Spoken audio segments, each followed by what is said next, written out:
Welcome to my Capture 2025 crash course video. My name is Sean Baldwin and I'll be walking you through some Capture. If you take a look behind me, you'll see the design that we're going to be working on. We're going to start with a new show and then look at different ways to build a stage, and then we'll start adding some fixtures, some patching information, location information, and so on. Then we'll take that and start creating some plots and paperwork. After that, we'll look at different ways to import and export all that information into consoles such as the MA2, the MA3, as well as software like Vectorworks. Then we'll take all of that and move on to the renders and learn how to create renders like the one you see behind me. Hopefully after this tutorial, you'll be able to create some awesome designs.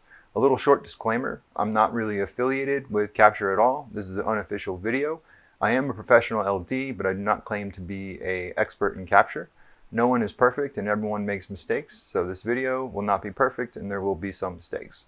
That being said, I hope this video gives you the knowledge and the power to help you, along your design process and create some awesome stages. One little short note, just don't forget to hit that like and the subscribe button and comment below and let me know if there's anything missing, or if you like anything, or if you want to have me focus on anything for future videos. If there's any questions or concerns at all, I will be happy to help. Just let me know. That being said, let's get into it. Okay, so let's get started. We're gonna start a new project. First thing we're gonna do is go to File and Save. And basically, I start a new folder for each project, and then I put all that in a folder and stay organized. But for this project, I started some folders for assets and renders as well. But as long as you can see, just putting that in there. So we're going to call this crash course for Capture 2025. All right. So we got that saved. I'm gonna just full screen my thing. So basic overview here, you just got some drop down menus with stuff that probably seems familiar. I'm not going to go through everything, but we will be going through a lot through the video. What's cool here with the windows, if you have multiple desktops, you can use this to kind of customize your workflow and have some extra windows there. Another thing is you can do the wide arrangement. Most tutorials are in the quad, so that's what we're gonna stick with. Okay, quick edit here. Jumped over something in the drop down menus up here.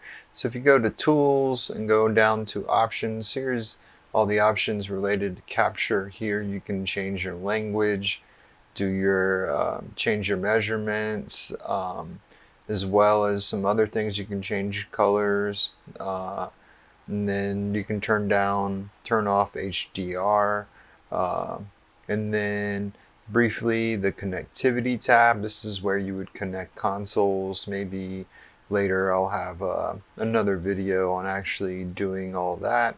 We're not really going to get into it, but that's where you would do it. The key bindings tab, this is where you can customize all your quick keys and also freshen up on the ones that are already there. And that's about it. So we're going to get back into the original tutorial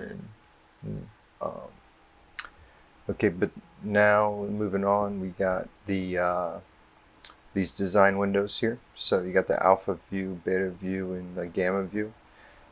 Each one of them has the same options here. You have this big cube that shows you where you are. You have this like orbit is what I call it, but it's actually like the rotating tool. And if you hold shift, you can just you can do the pano rotate, or you're just kind of moving around there. This is the zoom, and here's the settings for each view. It's all the same, but you can switch from wireframe, plot, live, custom view, and you can switch your cameras as well as turn on off your grid and some other things here. that we'll probably won't be using. Moving on to the project window here. You have a bunch of tabs in the project window. We're going to be going through a lot of this during the video, so I'm not going to dive deep into right now. But the first thing we can do is go to our design tab in our project, and here we can start filling out information for our design. And what's cool is when we generate reports and stuff, we can basically all that information is traveled and copied over to your plots and your reports and everything like that. So here I'm just filling out some stuff real quick, and you know, if you're following along, you don't have to actually put what I'm putting in. You can put in whatever you want right here. And so, you know, we're just filling out the stuff just because, and you know, just so you can see later on that all this information is being transferred over. So here let me just go to my desktop. I have an image that I like. Where this logo primarily pops up is when you do renders. It will pop up in the lower left hand side of the render, which is cool. So I actually do a white logo because typically the renders are black, and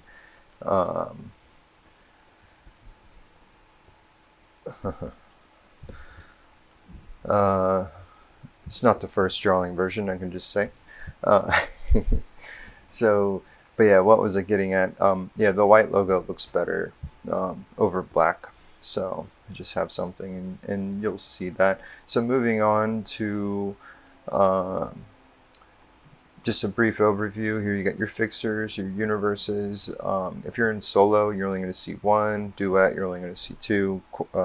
Quartet, you only see 4. If you have the symphony, I think it does auto patch to 16. Let's just go ahead while we're here. If you can, we're going to add multiple, and we're just going to just add like 20 more if you can, because we will be needing some. And don't worry if you only have solo or quartet or whatever. You can follow along with almost everything except patching, but you'll be able to follow along with everything else. And then media we'll get to here later. Snapshots probably won't, and the library will be in and out of a lot. So let's just get started. First things first, usually I want a stage or some sort of model. Sometimes there's you already have the model, so you can go to File and Import Model, and here we can import a bunch of different types of file types, from 3D files to NVR files. We're going to get into that, SketchUp files and all that. So this is where you would import, and we're not actually going to start off with that way. We're just going to kind of go over the different ways to build a stage. So let's go to the Library tab here and go to Objects. We're going to kind of scroll all the way down and hit our stages. And here you see a bunch of different models here we can go. We're going to start with this black box and just drag and drop. And right off the bat, let's just go over here to our beta view and to the settings and hit custom. And we're going to go to the rotation tool and just kind of look around. And what you see is basically a box without a ceiling, and that's pretty cool. If we want to manipulate this box, we can go to our design tab here in the project window, go to selected items, select that box by clicking it, and we can go over here. We can adjust on the bottom of the, we can adjust the width, the height, the depth, and all that jazz. So we're actually not going to use this box, so I'm going to go ahead and select it and delete it. And you can see our window is just showing black, showing we're not on an actual plane. So what we're going to do here is go to settings and hit wireframe, and go to settings again and hit camera. Let's swing to front.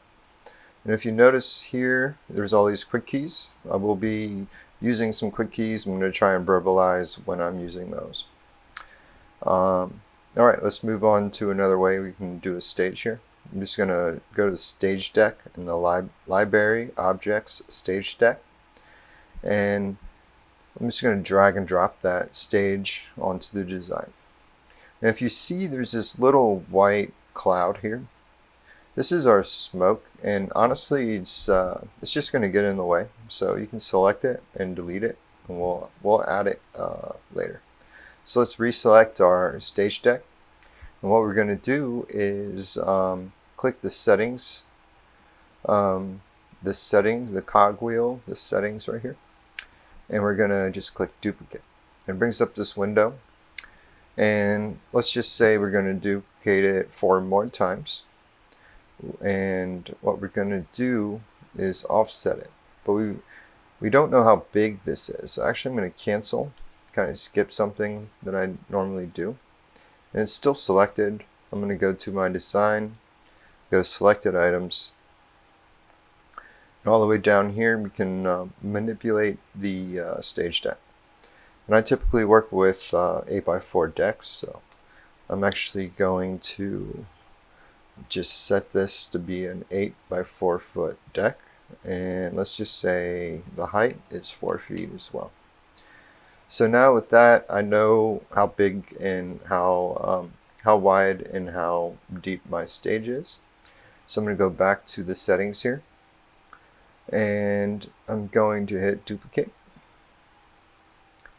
And what I'm going to do now, I'm going to say 4. And with the X offset, I'm going to do 8 feet and hit enter. Now, as you can see, it has all 5 in line, and they're all linked together. So what I'm going to do now is hit the settings and duplicate. I'm going to keep it at 4, but on my X, I'm going to go 0. And on my Z, I'm going to go to 4 and hit enter. And fairly quickly, I have a stage here. So in my beta view, I'm going to hit my orbit. You can just kind of see a 3D stage here. And I'm going to hit Control 2 to snap that view back to front. Alright, not going to use that either, so we're going to hit delete.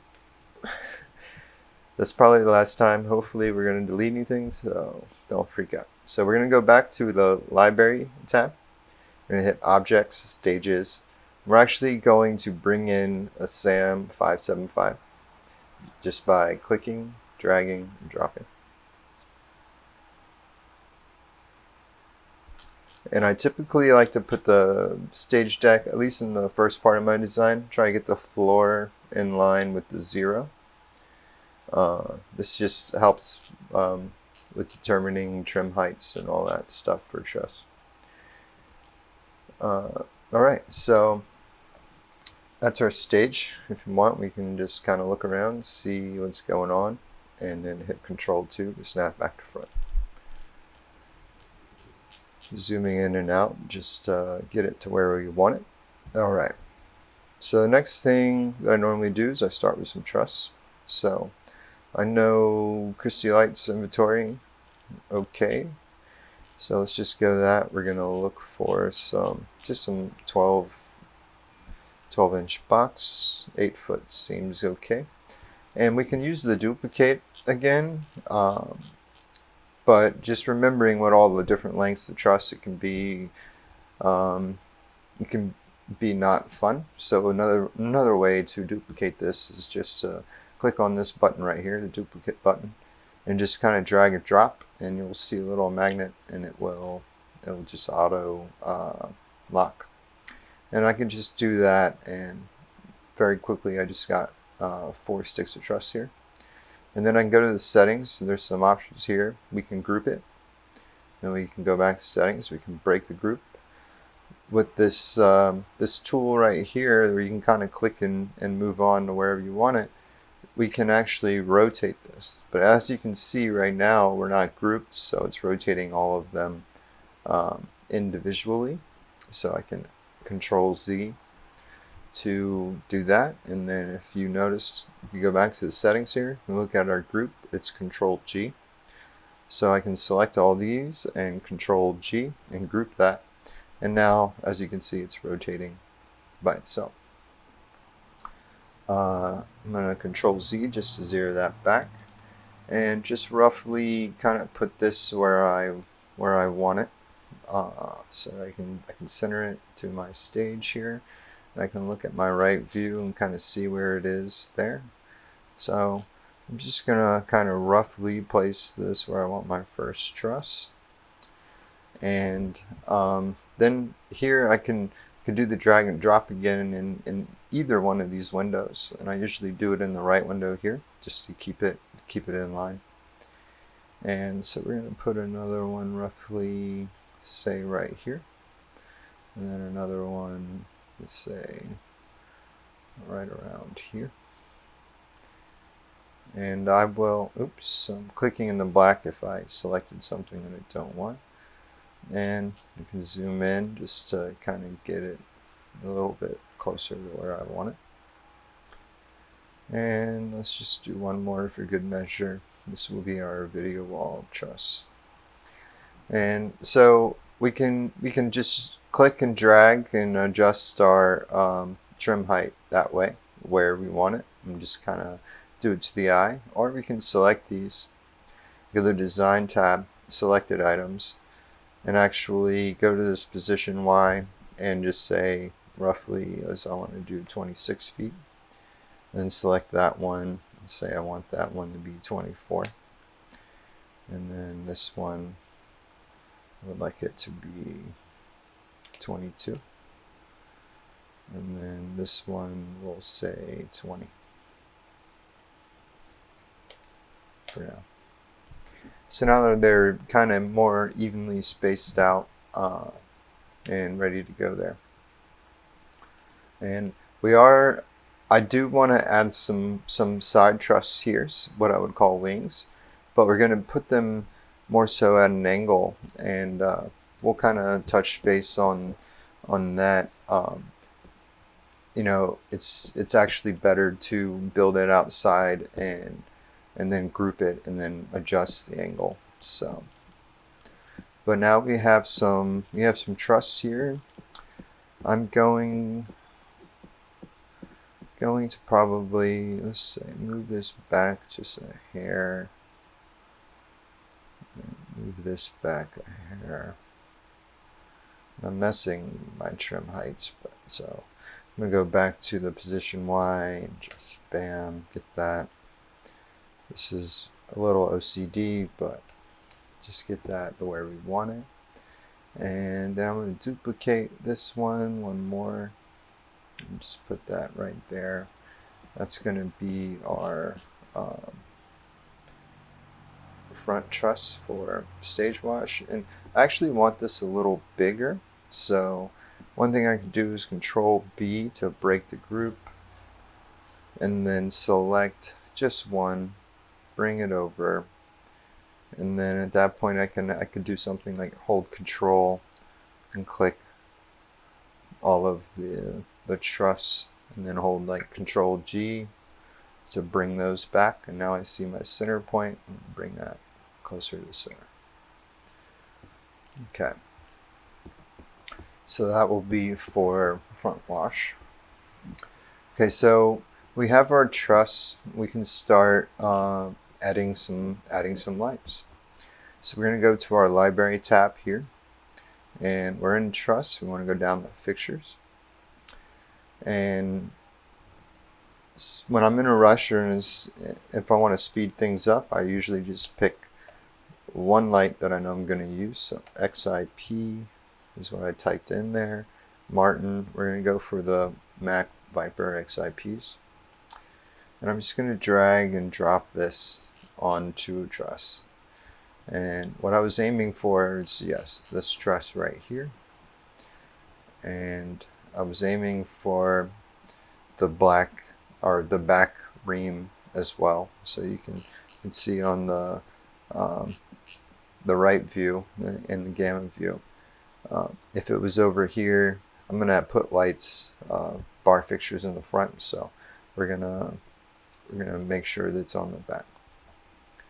And then I will kind of, one thing, sometimes stuff gets in the way, so I'm just going to move this out of the way. We're going to come back to that so we can just see this. All right, at this point,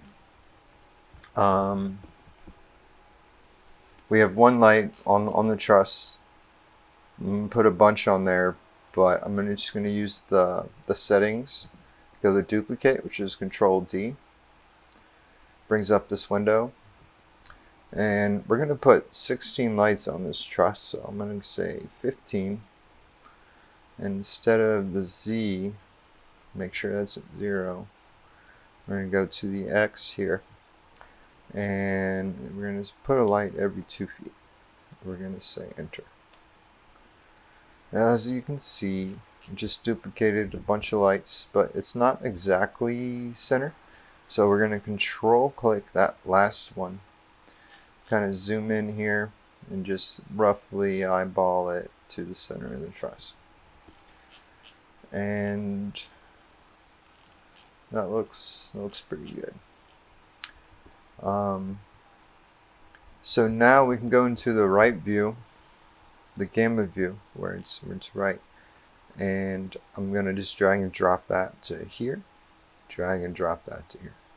And really quickly, we just put a bunch of lights in that are all perfectly aligned in with each other. But if this was a real design, these Vipers are probably a little too big to put next to each other. So what we're going to end up doing is, let's just go to the beta view, to the settings, and go to camera. Oh, I'm sorry, hit the custom view, Shift Control X. And we kind of zoom out here and we can kind of see it's, maybe a little bit better. These lights are a little close. But what we're going to end up doing is selecting some and replacing. So I'm just kind of going to pick a random pattern, or symmetrical, but yet random, and just kind of pick some lights to replace. So there's some right there. And just go boom. Bam.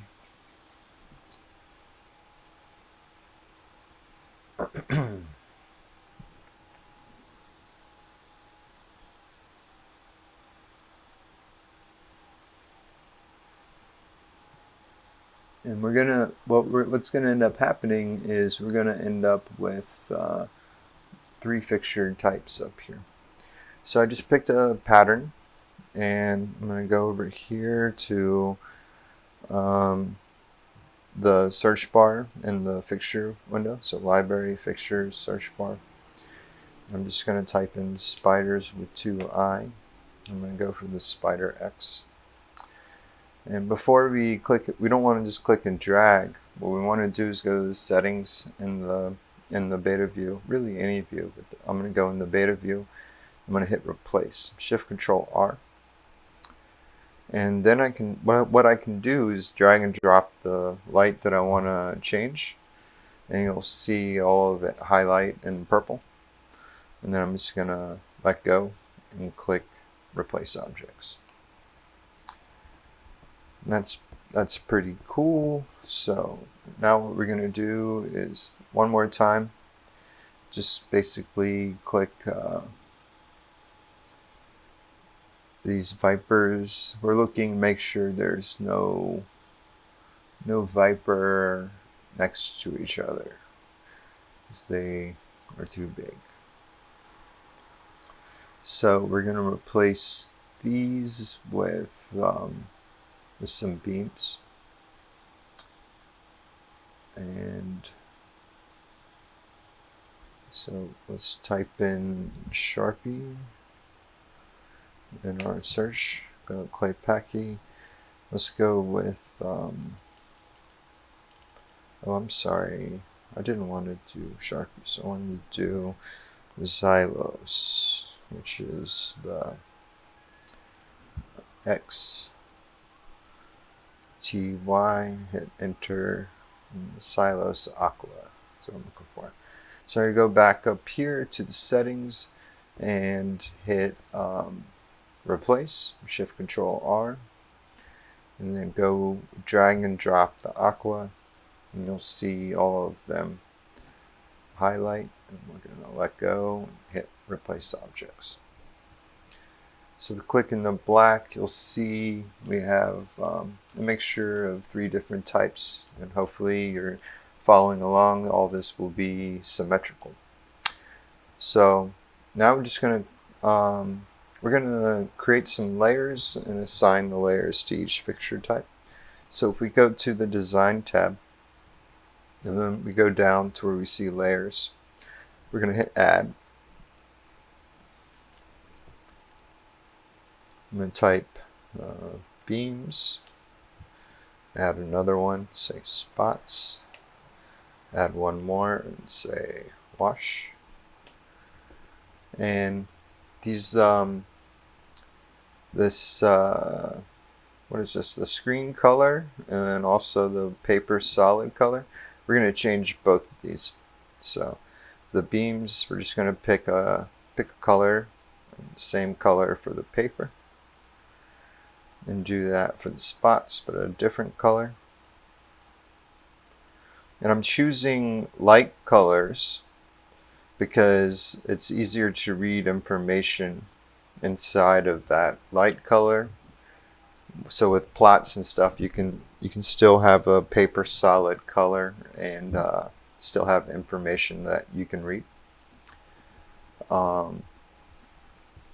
Okay, so I have 3 layers here.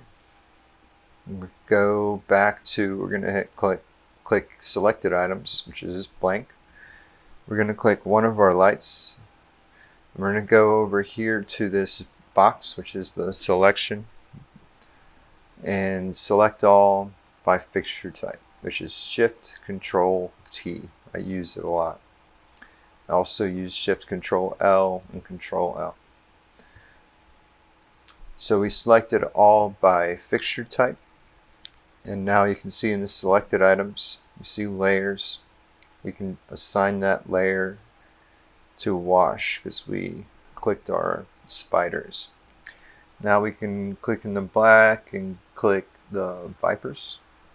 Shift Control T, select all by fixture type. Go to layer and click our spot layer. Same thing with the beams, clicking the beam, Shift Control T, and going to the layer and switching the layer to the beam. Now you can see they're all color coded, and now I can also select by layer, and that's pretty cool. Another thing we can do is select, in my right view, I can select all of my lights on that truss, which is I'm going to call that downstage. And I can actually go to the location and type in downstage. I'm just going to abbreviate it. Actually, no. We're going to select all that. We'll type it out. Downstage. Then I can select my mid. Call that mid stage. I can select, I'll call that upstage.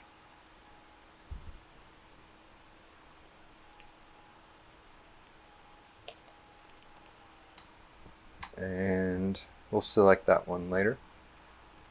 That will be video wall.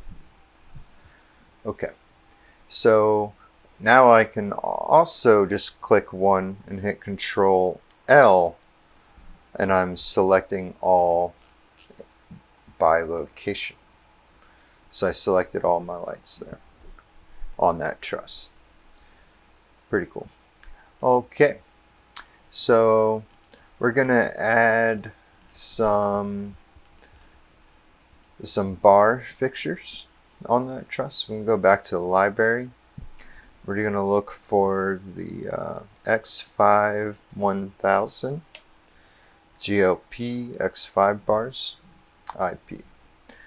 And before that, let's click in the beta view. Let's use some of our quick keys. So Control W will hit the wire, and Control 2 will just snap it to front.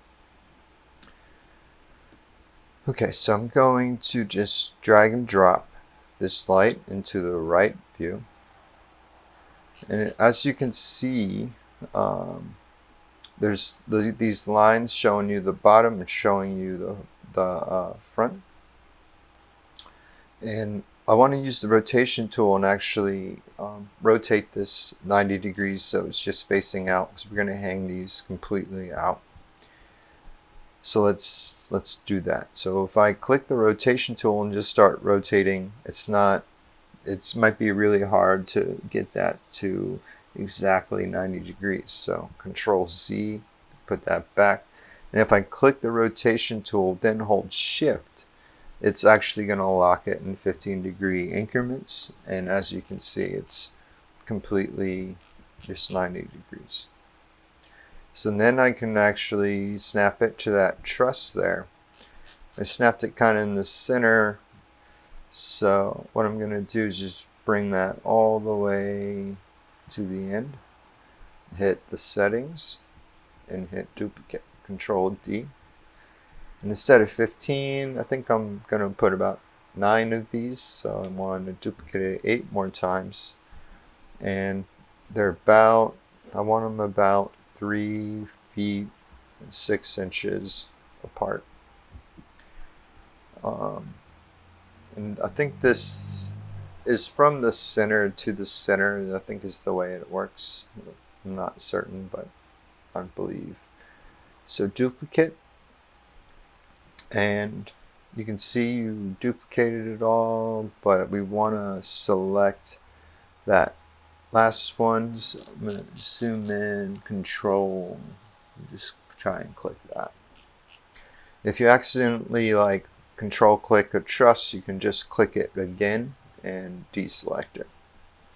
So now we have all of these selected. We're going to try and center this fixture in between the center fixtures here. There we go. I think we're... Did I not move? Okay, yeah, I think we're good. And so now we have that centered on that truss. We can do the same thing, just duplicate it in the right view and duplicate it again in the right view. And now we have very easily put a bunch of bar fixtures on there. We can take a peek in the custom view and just kind of see what they look like. We can select one of these and then hit Shift Control T to select them all, and then go to our design tab here, go to layers. We're going to add another layer, say bars. I'm going to assign a color for the screen here, do a light green, do another light green for the paper, and then we can go to selected items, layers, and bars. And now if you see all the bars that are in there. Pretty cool. So let's go back to our front truss here. I'm going to zoom out on my right view, just bring that back up to where we want it. I'm going to go to my beta view, hit Control W, bring it back to the wireframe, and go to Library, go to Fixtures, and go to my search bar. I'm looking for some BL3600s, some IP fixtures. We're just going to drop one on the end there, and then Control D to bring up the duplicate. Let's add 13 more and every 3 feet. That might be too many. Yeah, it's too many. Control D.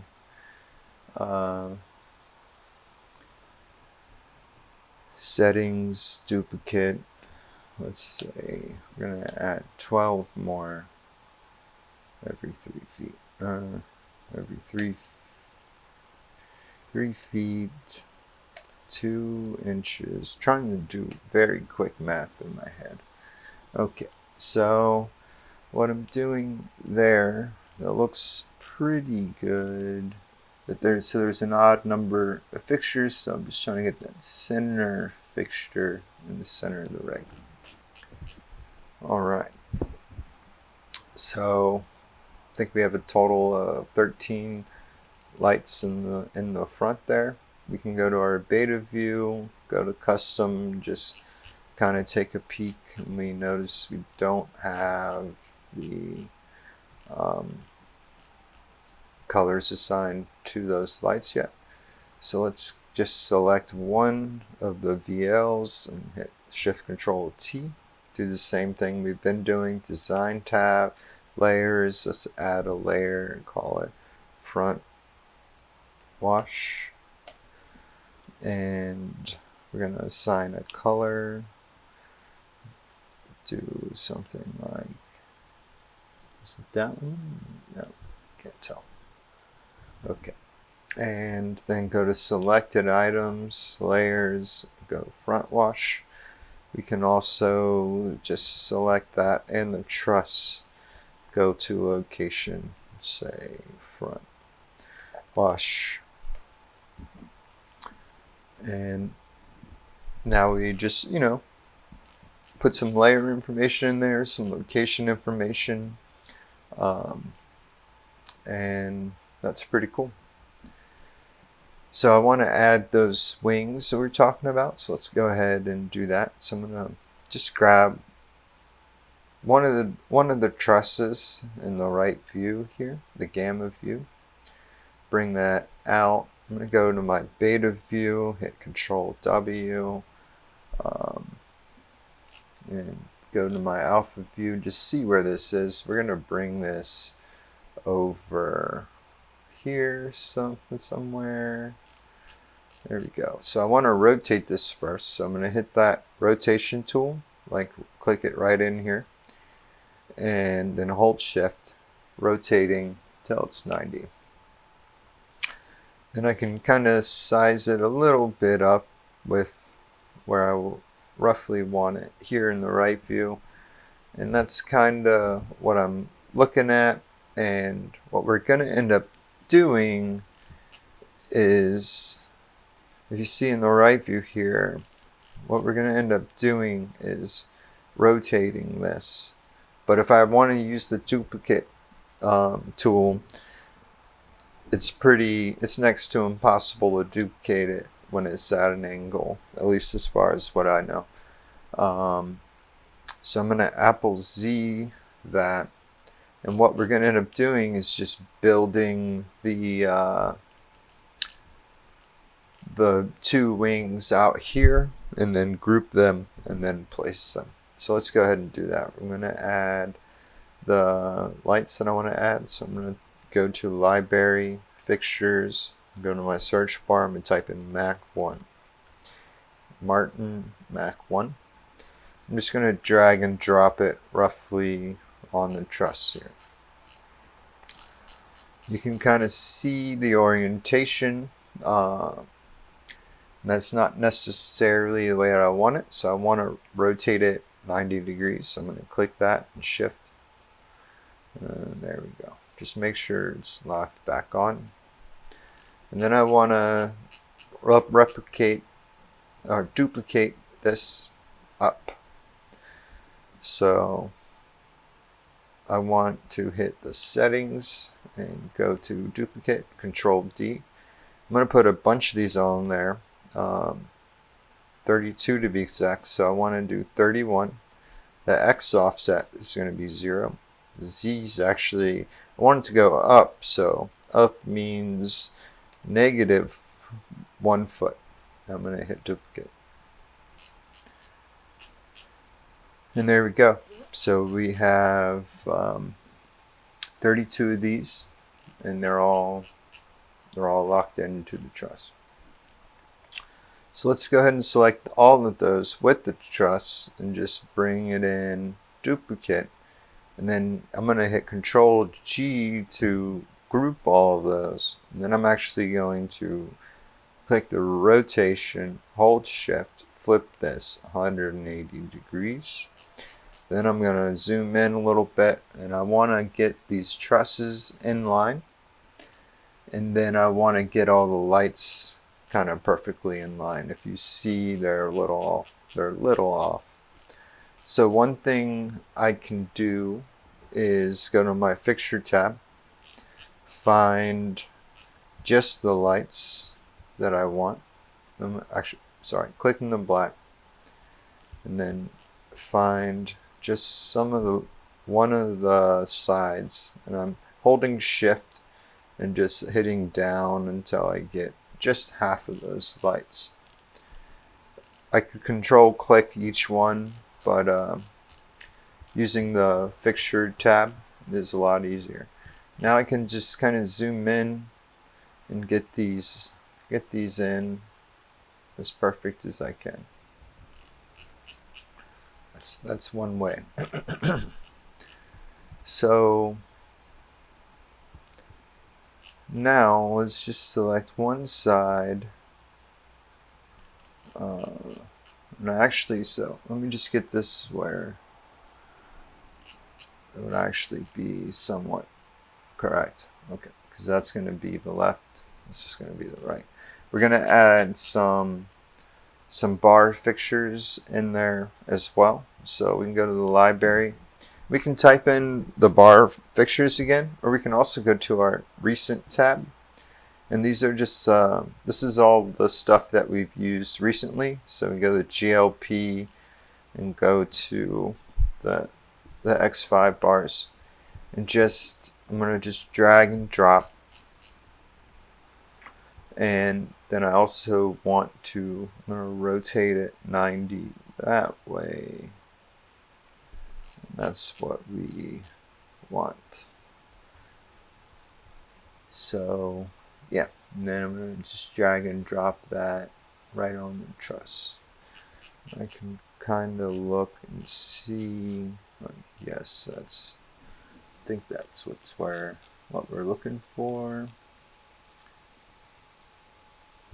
Alright, and then I'm going to hit Control D again, and it's the same math as the bar fixtures, so we're going to do 8, but instead of -1 it is just 3 feet 6 inches, and duplicate. And I'm going to Control click, get that last one, just make sure we're center. And I can just hit duplicate. I think I have to group this real quick. So Control G. I'm gonna hit the rotation, shift, and rotate those around, and then get this onto that truss.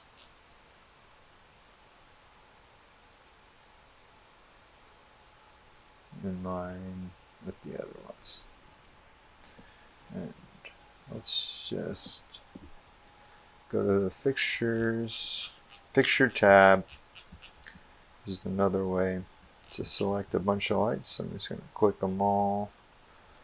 Move this down just a little. Alright. So we built our 2 wings here.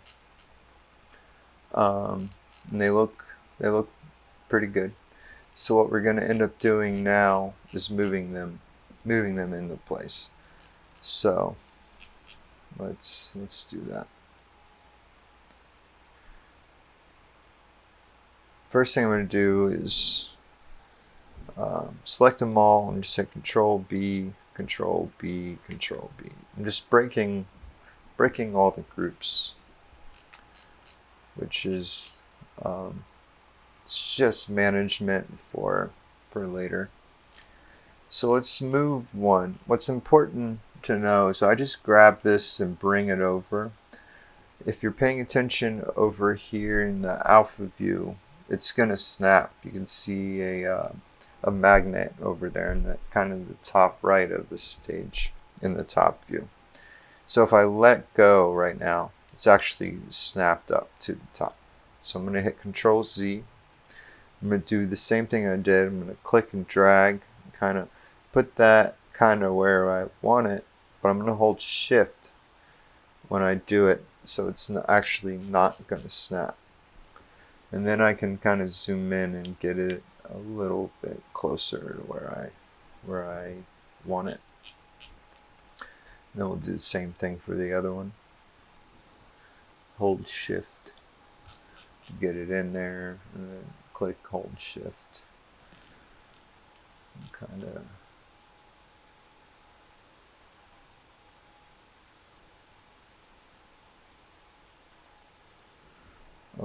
Control Z.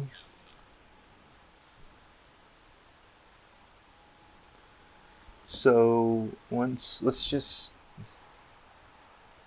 I think we're just gonna kind of get it in line with these outside movers.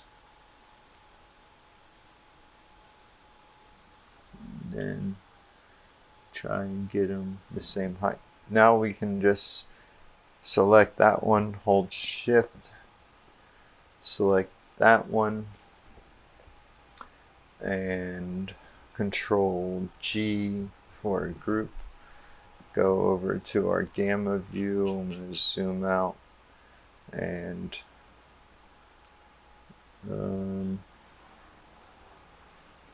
I can see they're not aligned in the top. Bummer. Okay, so click, select this one, Control B, let's just select that one. I had to break the group, and then I'm going to click in the top view, hold Shift, and just get that in line so you can see they're a little better now. Alright. So now I'm going to Shift and select the other one. So we have them all selected. I'm going to Control G to group it. Click this rotation tool, hold Shift, and just rotate it. I think that's good enough, but I still want to move it forward. So I'm going to click them, hold Shift, and move forward to about right there. Now click, hold Shift to right there. Okay, that's gonna have to be good. Let's go to the custom view and just kind of look. Yeah, that's gonna look cool. It's gonna look cool. So we need to go to our design tab, go to layers. Let's add some more layers. Just Mac 1. And add another layer for the, I did bars already, so we'll use that one later. Mac 1, let's do cyan. Okay, so we're gonna click one of our Mac 1s here. So it's a group. So let's just break the group. Control B, and select one of those, and then Shift Control T. Selected items, so design, selected items, layers, Mac 1. So now that's good. Go to these bars, Shift Control T. Select all the bars. Go to the selected items, layers, just reassign the bars. So now we can see some bars there, as well as the Mac 1s. We have our front wash and a truss waiting for video wall. So let's hit Control W. Let's add some video wall panel. We're going to go to the project window, library tab, and go down to Fixtures. And if you notice over here where it says filter, where we've been searching, there's some filters. We can go here and click video panel. Now we're just looking at video panels. So we're going to go, I'm just going to pick a quick one. Let's do Absent LED. And just do the A5s. I'm going to click and drag, bring one of those in roughly under the truss. So go to the right view. And just kind of zoom in and put it roughly in the center. Alright, maybe just maybe a little lower. Alright, so I typically just click and drag and drop, but you do have to pay attention. They don't necessarily lock together, so you want to make sure when you're dragging that you can kind of see them lock. If you don't, it can look pretty chunky on the screen and give you some weird artifacts. So just want to make sure you're doing it. So you can see like that, it doesn't, it's not like the truss where it doesn't quickly lock, but it does lock. So alright, just bring that in there. And relatively quickly I can get a wall going. And you can use the duplicate function as well, but you have to know the dimensions of the video wall. And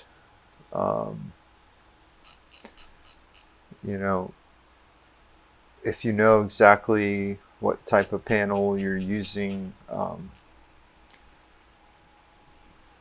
then maybe the exact dimension. Some of them they're in like meters. It's not, you have to convert it. So you typically will, I'm going to Apple see that.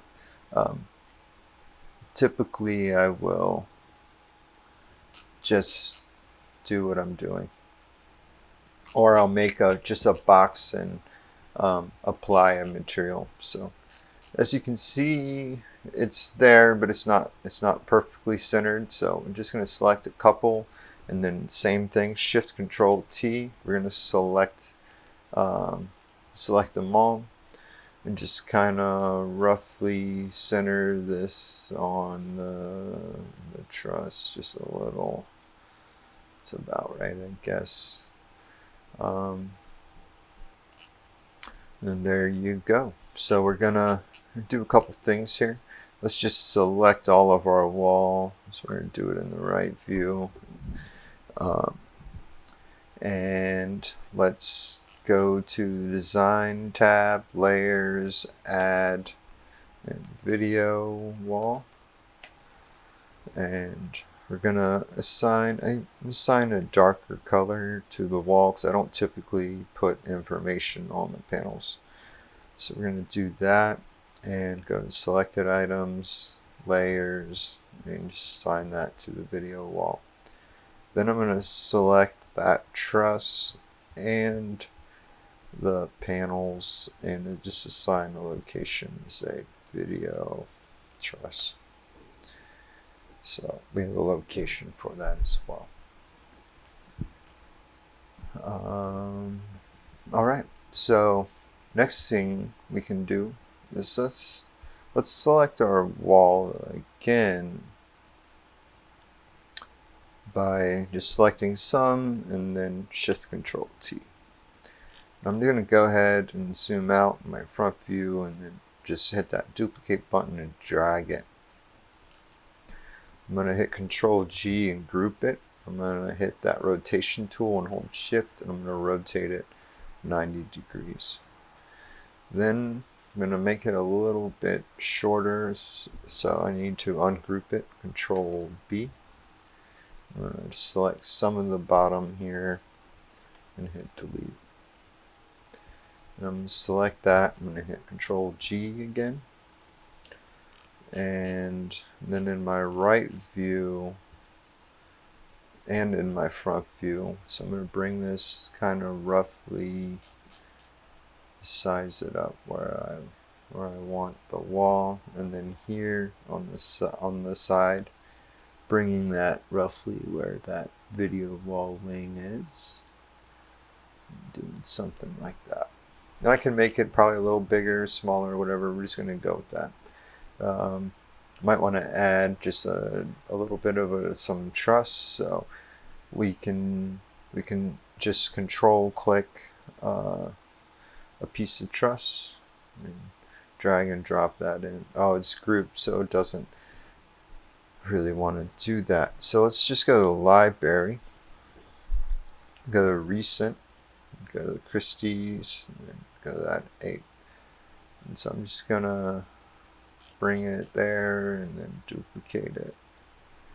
And you can see it's not where it wants to be, so I'm going to select both of them. I control clicked that truss and this truss, and then go to my right view and just kind of get it right where I want it. That's kind of where I want it. Okay. Then I can go to my front view and just drag and drop it over here. I forgot I didn't do the video wall yet, so let's just do it all in one. Select the truss and the wall and just drag and drop it on this side. Alright, perfect. So now we have some wings and a back wall there. So let's go ahead and just do location on this real quick. So design tab and go to the location. So that will be the stage left video, and then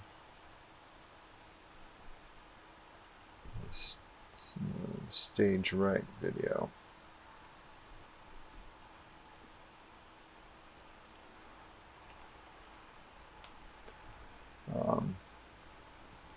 It's just important to stay organized when you're designing all this stuff, so it can definitely help. We can even do this, so we can apply locations to those as well. So stage right wing, and stage left wing. And then, you know, things like just clicking that truss and hitting Control L. Well, I thought so. That should just choose by location, right? Am I wrong? Oh, it changes with the truss. Oops. Okay. Well, moving on. So we have you know, all our lights. We got some video. Probably will add some ground package stuff and then kind of call it from there. So let's go ahead and do that. We're gonna go to library, truss, go to the Christie lights, and just keep looking. We're looking for a couple things. Just looking for this 12-inch 45-degree angle piece. We're gonna bring it in right in here somewhere. Just do that. And one thing we want to do right away is rotate this 90 degrees, so that shift rotation, we're going to do that. And then we're going to bring in an 8-foot section too, so just put that right next to each other. Let's get it down here so we can see it. So just something simple, probably like a 16 feet, and then just some angle pieces. we're going to just drag and duplicate, and they'll lock and kind of rotate by themselves, which is cool. So don't have to worry about rotating the truss if you can get it to where it is. So very quickly just kind of made this little kind of angled thing here and put some feed on it. And I don't normally worry about the bases or thinking about how to ballast this until the design is sold or whatever. So we're gonna go with this and imagine that it's pretty good. And so I'm gonna go ahead and select all, and then Control G to just group that into a structure. Then I'm going to just drag that all the way from the front view, kind of right in front of my video wall-ish, about right around here. And then with the, I'm sorry, that was the top view. Then with the front view, just going to kind of bring that up until it's sitting on the deck, kind of roughly center. And I'm not spending too much time to make sure everything is perfect, just to be able to keep moving on. So, something like that is good. We're going to add some lights to it. So library, fixture, and let's type in, this is where the Sharpies come into play. So clay packing, Sharpie aquas. I'm just going to drag and drop that right on to 1 and Control D. Let's say, let's just do 6 more and 0 out to Z, and whatever, 3 feet apart maybe. Oh. Yeah, let's do that. I'm going to delete the 1, so let's delete this guy. So it's actually just 6. And then click 1 Sharpie there and hit Shift Control T. And I'm just gonna center this onto the structure-ish.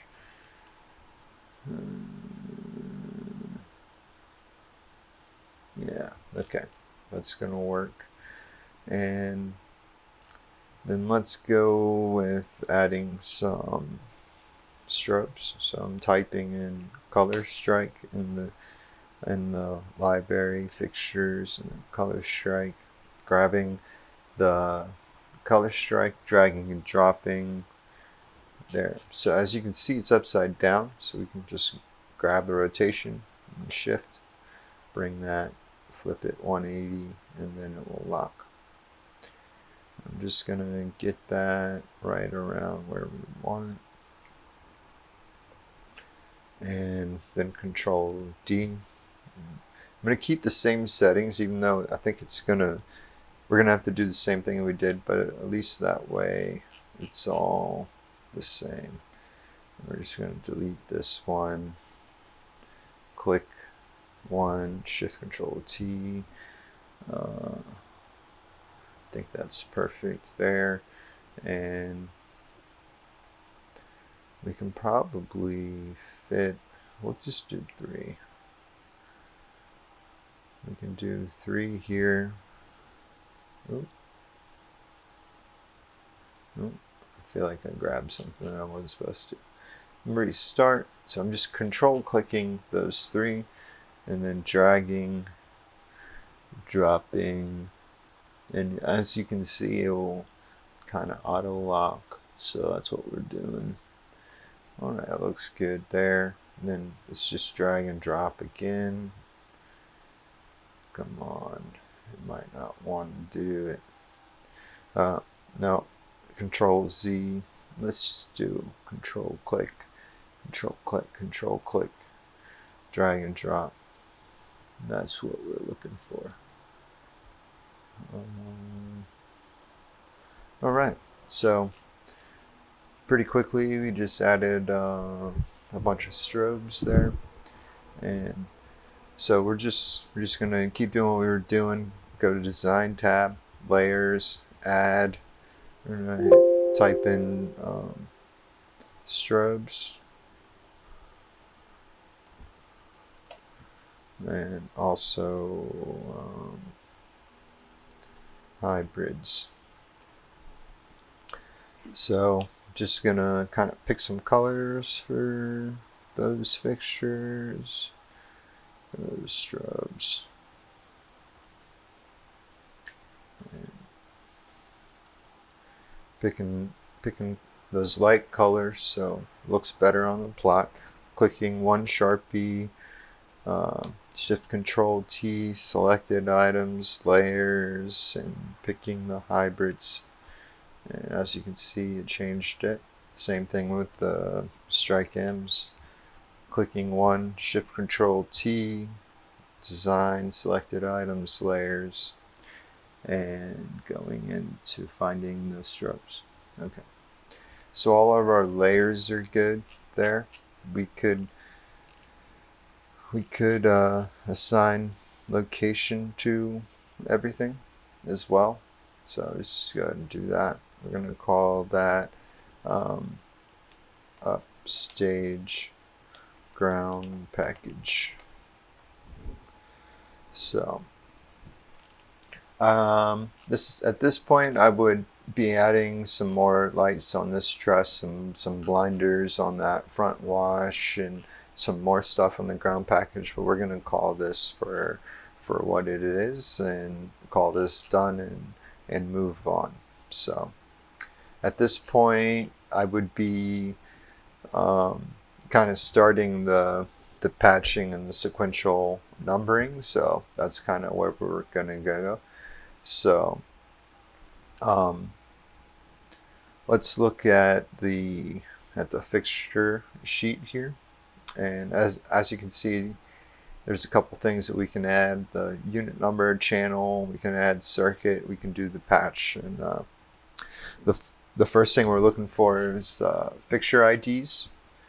So let's just let's go ahead and go with that. So I'm going to select one of my first Vipers that are on this truss. Everyone kind of does it a certain way. So what we're going to do is kind of left to right, top to bottom, as far as fixture numbers and stuff. So what we're really looking for is our first Sharpie. So let's go ahead in the beta view, go to custom, just kind of zoom out. This is sometimes easier to do this. So I'm going to click that first Viper, and if I look down at my fixture sheet,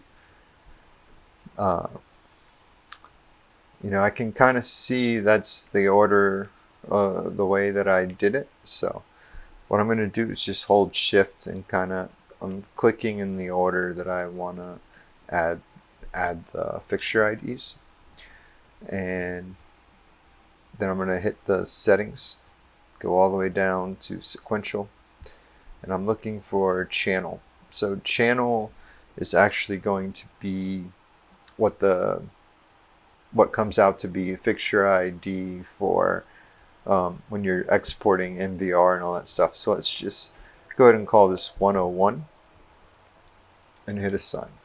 And as you can see, we assigned channel IDs, fixture IDs to all those lights. So let's go back down to the spiders, do the same thing. We're selecting in the order that we want to number, and we're going to right click in the fixture sheet, the fixture window this time, and the same thing, sequential, and then channel, Control Alt A. I'm going to click that, and these are going to be, let's just call that 201. Then let's move on to our beams. Same thing, we're going to select them in the order we want to number them, and this time we're going to do Shift Control A, or what was it? Was it Control Alt A? Control Alt A. Whoops. And then 301. We're going to call those 301. And we do this for all of our fixtures. Because this helps with the importing into consoles and all that stuff. So channel, we're going to call this what is it, 401s, call them 401s. And let's keep up with doing all the bars at once, right? So front to back is fine. Let's do that. Sequential channel, and I'm just going to keep all my bars in the 400. Some people would start that at its own unique number, but for this purpose, let's just go with that. And then let's go back to the bars, and same thing, shift, and then just up arrow. And this time, Control Alt A, enter. We have them all there. So let's do the Mac ones next. We're gonna select that first one, kind of go all the way back, and Control Alt A. We're gonna say 500, and let's find the other Mac ones. Yeah, the first one, shift, and I'm just down arrow, selecting until you get to the end there. Control Alt A, and again, some people would have this be its own unique, but let's just keep it in the 500s. So what else? See, the strike M's.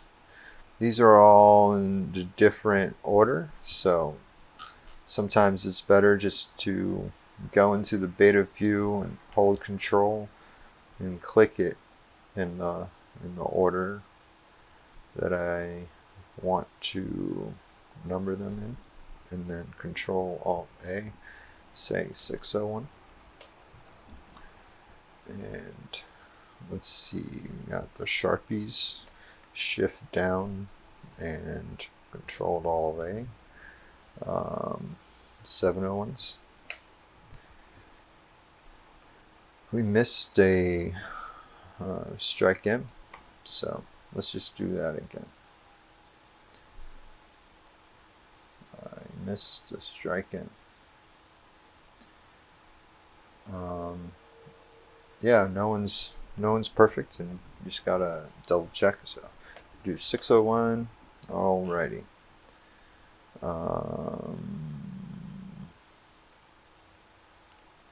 Think something is messed up. Why is there like 604 or 604? Oh no. Alright, so let's just Control Z all the way back to bam, bam, bam, bam, bam, bam, bam, bam, bam, bam, bam. Alright. You can see they're all selected now. Control Alt A, let's say 601. Okay, so it's important to pay attention. I'm moving a little quicker than I normally do just to get all this in as well. So Control Alt A, 701s. Okay. Just looking in our fixture window to see if we missed anything, and we did. We missed the front wash. So just zoom out a little bit, make sure. Okay, that's my first one. Okay, Control Alt A, and let's just say 801. So we assigned Fixture IDs to all of these guys now, and we're good to go there. Now we're ready to go into patching, and it's very similar process to adding the channel IDs. So it's just sequential numbering. It's just important to think about how it's supposed to be wired up, and the goal, at least for me personally, is always to make it as logical and clear as possible so there's no confusion. So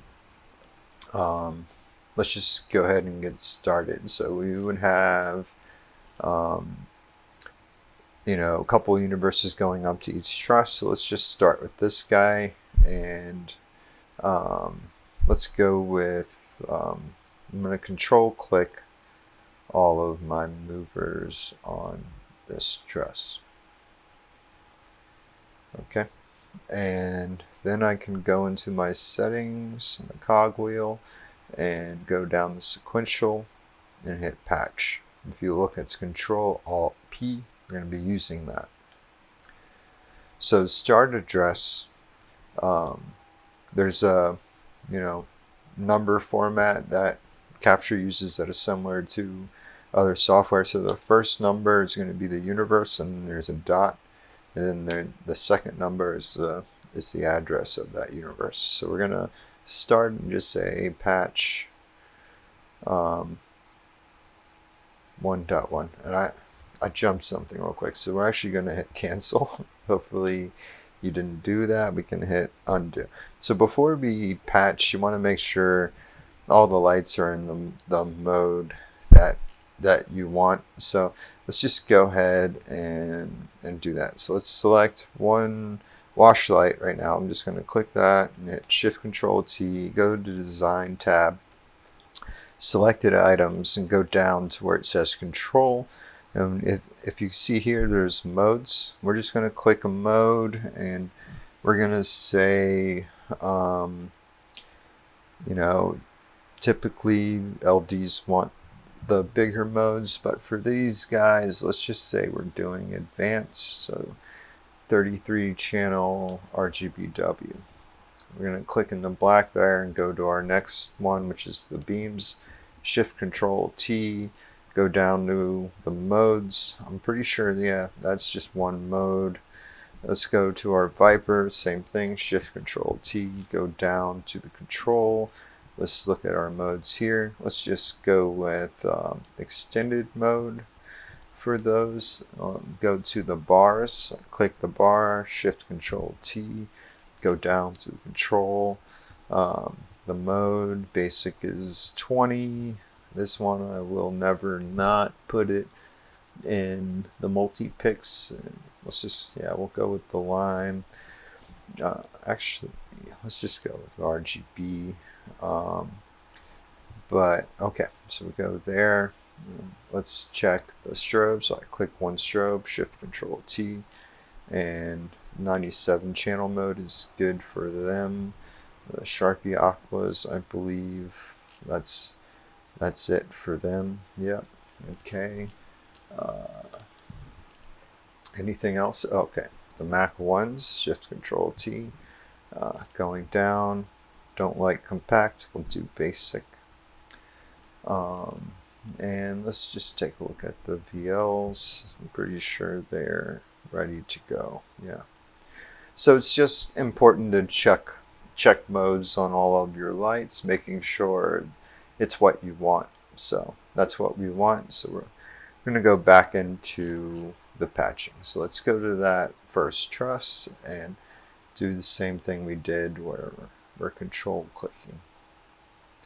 Just control clicking, and bam. So this is going to be more than one universe. And so let's go to sequential, we'll go to patch. Start address is that universe 1.1. So it's universe 1 at address 1. We're going to hit patch. And it's going to show up saying, hey, you're over 1. Do you want to continue? You can hit continue, or you can say continue till complete. We're going to say continue. Let's go to our fixture sheet, and let's just organize by patch here. So I just click the patch, and you can see most of it fit, but there's a couple fixtures that needs that extra one. So typically what I would do probably is just like split it in half, and then start that at 2. So let's just go ahead and do that real quick.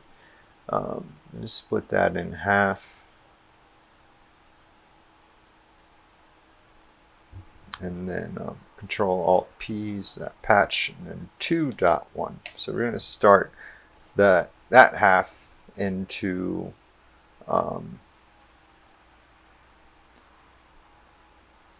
you know, so it just makes more logical sense, and it's a little bit more evenly spread. So where you have a home run here going down, and then a home run going down, something like that. But you just want to organize it or think about the way that you're doing this. I can easily just select all my lights, sequential patch, continue till complete, and then I'm done. But that'd be a nightmare when I generate all my plots and people are looking like, wait, how do we hook this up? This goes over all the way over there and blah, blah, blah. So you want to do this somewhat manually. So let's continue on. We're going to select half of our rig here, and then Shift Control P. Let's do 3.1, and then continuing on. Half the rig, Control P, 4.1, and so on. So it doesn't have to be the way that I'm doing it per se. You can do it whatever way you feel like you would hook this up in real life. If you don't know how you would do that, you can just, again, select all of them and just start doing that. So that's 5.1 and 6.1. I'm just going to Shift Control T, speed this up, Shift Control P. I'm going to start 7.1, enter, and just say continue till complete. I'm not worried about splitting those up per se. Let's just keep it rolling. So same thing here. Let's just do Shift Control T, Control Alt P. Start that at 9.1. Okay, and then we're gonna click these in order so they somewhat make sense.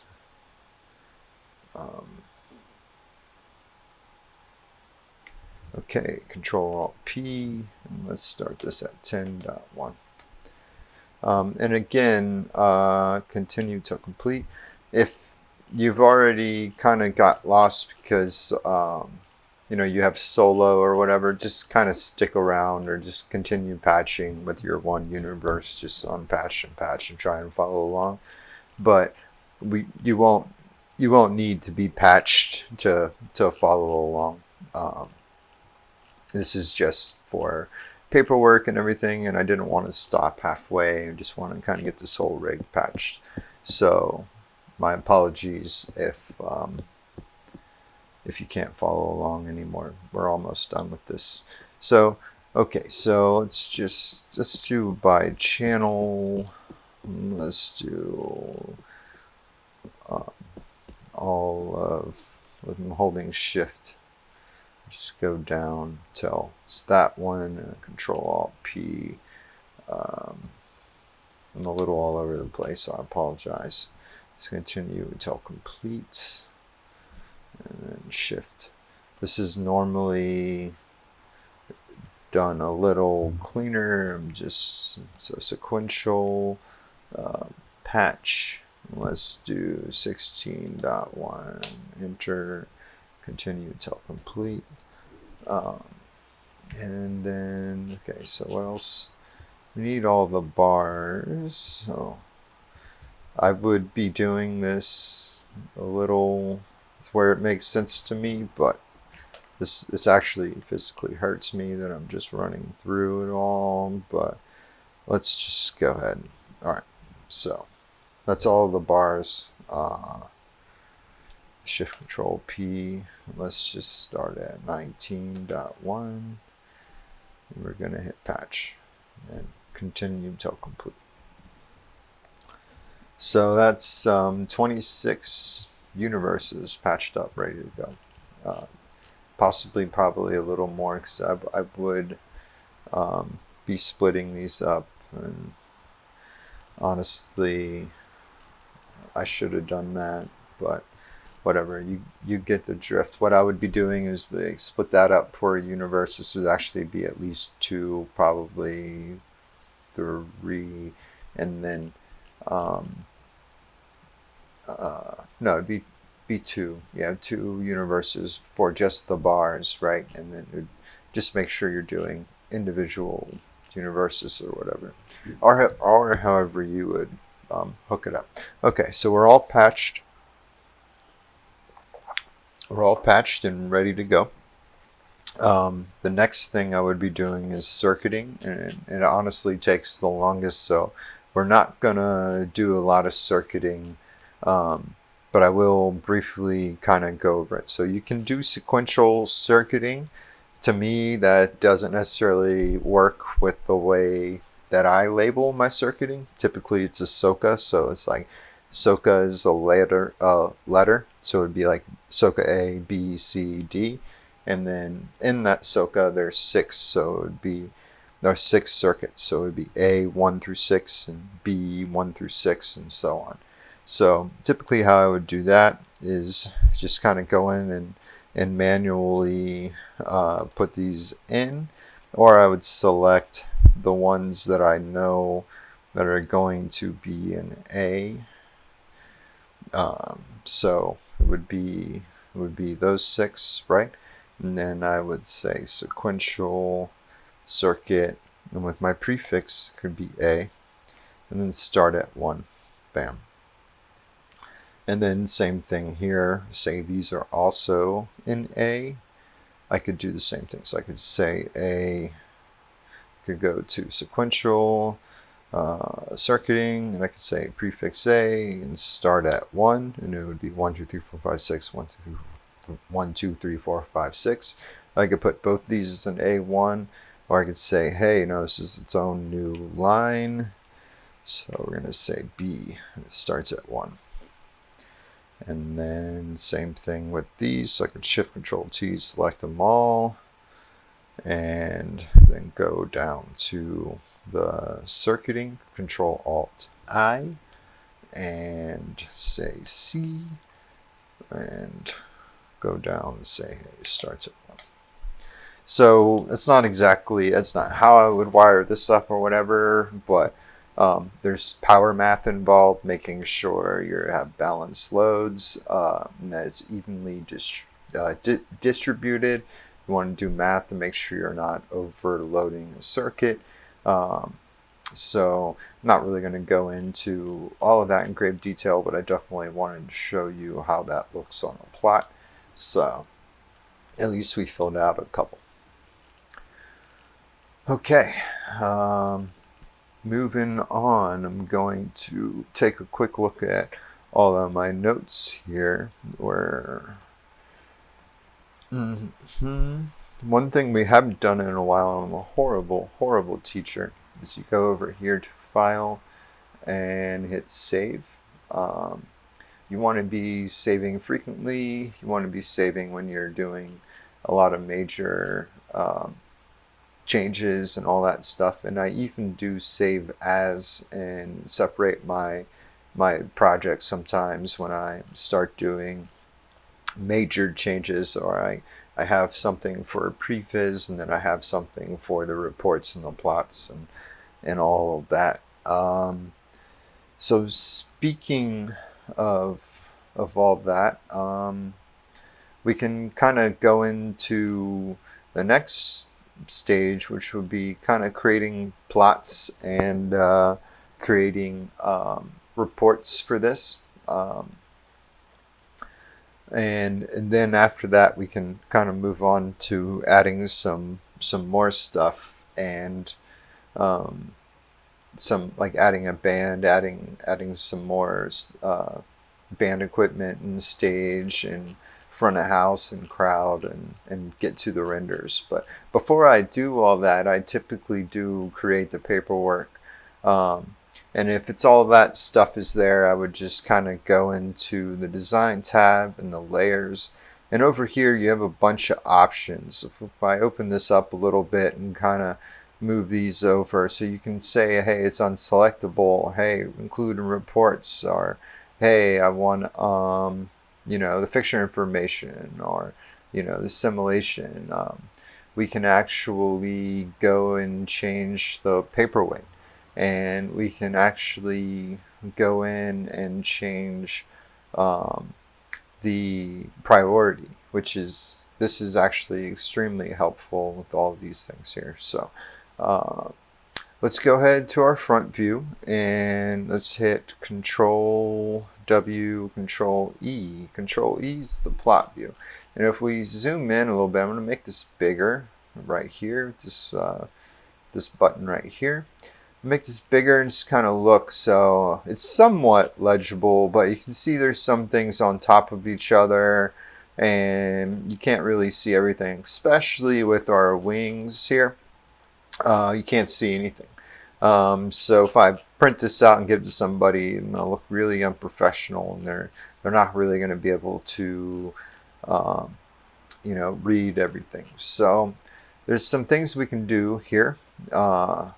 If I click this light, you'll see up here there's these like this little link, this link and unlink. So I can click the unlink button, and then if I move this fixture, you'll see there's a little ghost here. I'm actually not moving the fixture in the design, I'm just moving it in the plot, which is somewhat helpful. I don't use it all the time, so I'm going to hit Control Z. What I do use all the time is I still do the unlink, and then I double click just the number. Then I can control click other numbers and actually kind of then move these just the numbers around. This is extremely helpful with being able to having fixtures in their real world like location, but then having the numbers with a line a little off to the side. So I'm going to Apple Z those because those actually seem like they will work for this, but the yellows definitely do not. So I'm kind of double clicking these numbers, and you know, can't even get to some of these, which is tough. So we can do a couple things to address that, but what I can do again is just like click these yellows and kind of move them up, and so you see I'm doing it, but the truss is still in the way, and I don't want to move it too much further. So there's some things we can do there as well. So we can select all of these trusses, and as long as they're in a layer, we can kind of move these in the back. So if I select that truss, I actually don't have a layer selected. So let's just say truss. And then I'm gonna assign that to the truss layer. Then I'm gonna go back to layers and go to priority and just hit low. And as you see now, it's actually behind everything else that has normal priority. Extremely helpful. So if we go over to the top view, we're looking at the same kind of problems, where there can be lines that are kind of over our numbers here. So when we print everything out, it can make it hard to read, right? So if we go to our stage, let's just select the stage. We can create a layer for the stage, and then just assign that layer to the stage. And at that point, go back to layers, and I can do a couple things. I can hit low priority to where all those lines just went behind everything. It's typically what I do.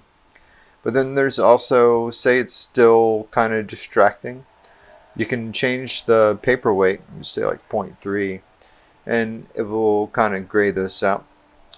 If you want to keep the weight, you can also just change the paper color as well. So there's a bunch of different options here to kind of format your plot and to get it to look good.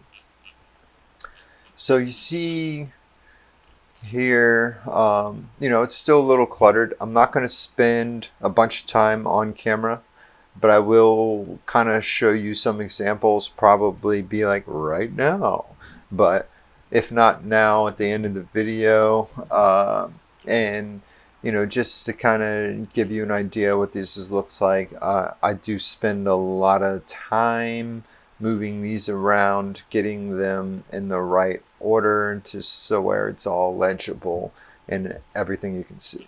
And if you look down at the ground package here, you can see, as well as the fixture ID and the universe, you also have the circuiting information. And if we were to just say select all of these guys, so Shift Control T, and I'm going to go out for those strobes, and let's just change that to a darker color. When we print this out, you will never be able to read those numbers against that dark color. So just keep that in mind when you're choosing colors. You want to do the light colors, even though it kind of looks like Easter or whatever. That's just going to be way more legible than a dark color. So that's about it for the plots as far as doing it in the view. And we're working in the view to kind of move all this stuff around in the view window, and I'll usually have a big screen, and we're moving all this stuff around just to get this to look correctly and to look professional.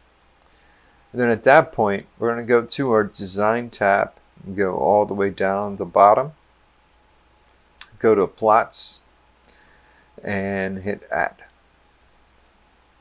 And over here we have a new plot. We're just going to name this. I'm going to say overview and go for that. And then hit edit. I'm going to go full screen so we can follow along. We just have an empty piece of paper, and you'll see two familiar tabs here. You get design tab, which is empty for now, and then the library tab. We're going to go to the view. We're just going to drag and drop a view in. Let's just size it up to our piece of paper.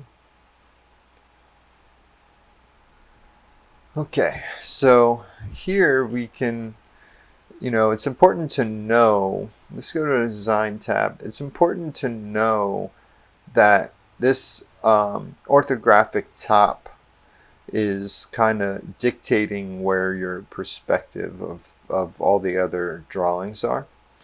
And hopefully I can give you a good visual. So if we go to the perspective, and we see, so I can orbit around and I can zoom in and out, but I want it a little bit more center. So if I actually go to my top and I move this down a little bit, and then I go back to my perspective, I believe it's supposed to change. Maybe I'm wrong. Oh, it's the front. Yeah, the front, and I bring the front down, and then go to perspective. It's also down. So like, they are linked together, and I was struggling to kind of figure that out before, but that's kind of what it is. So okay, so let's go back to the front, get this up just a little higher, go back to perspective. So I like to have like kind of a 3D view. This is like my overview. So go to library. Let's bring some things in. Let's bring in the symbol key and just drag and drop that. I'm going to put it in the corner, and then grab the corner just to make it big. So there's our symbols there. If we zoom in a little bit, we can see it has the fixture count and then the fixture name and the fixture symbol. So the next thing we're going to do is to bring in some headers. So let's just look at the landscape real quick.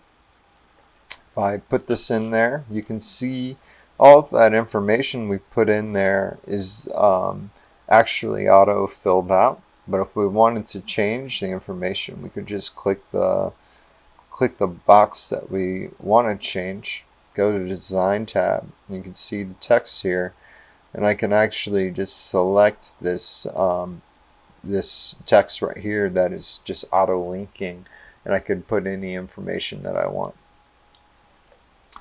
We're actually not going to use any of these guys.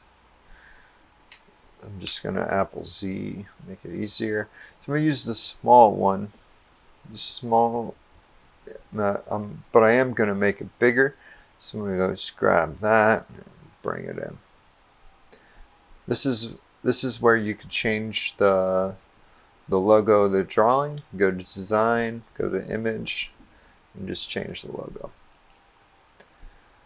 There's some other cool things you can add here. You can add frames, you can add reference grid, just bring that over, and then you can go to the Design tab. You can say, hey, I want 20 columns. You can do stuff like that. You can also put in reports, which we're about to go over the reports, but you can actually like select a report and put reports in there, certain information. You can add your own text and a whole bunch of stuff. You can really format this in a way of your choosing. So that's about that. And then if we go to the design and go to the top, we can kind of, if we had all of our numbers formatted right, this is where all that work pays off, and you can kind of just look at everything and everything would be legible. With a design like this, unless you're creating something on a huge piece of paper, you're probably going to have an overview top plot. But then what I would do is something like this, and then I would duplicate and actually zoom in and move this around and make this bigger, and then kind of zoom out and move around, and I would have sectional, like each truss, as far as I would have each truss blown up to where you can read it a little bit bigger, and then I would just kind of drag and drop that and then move it to the next truss and stuff like that. And then I would label each window just so everything is a little bit more legible.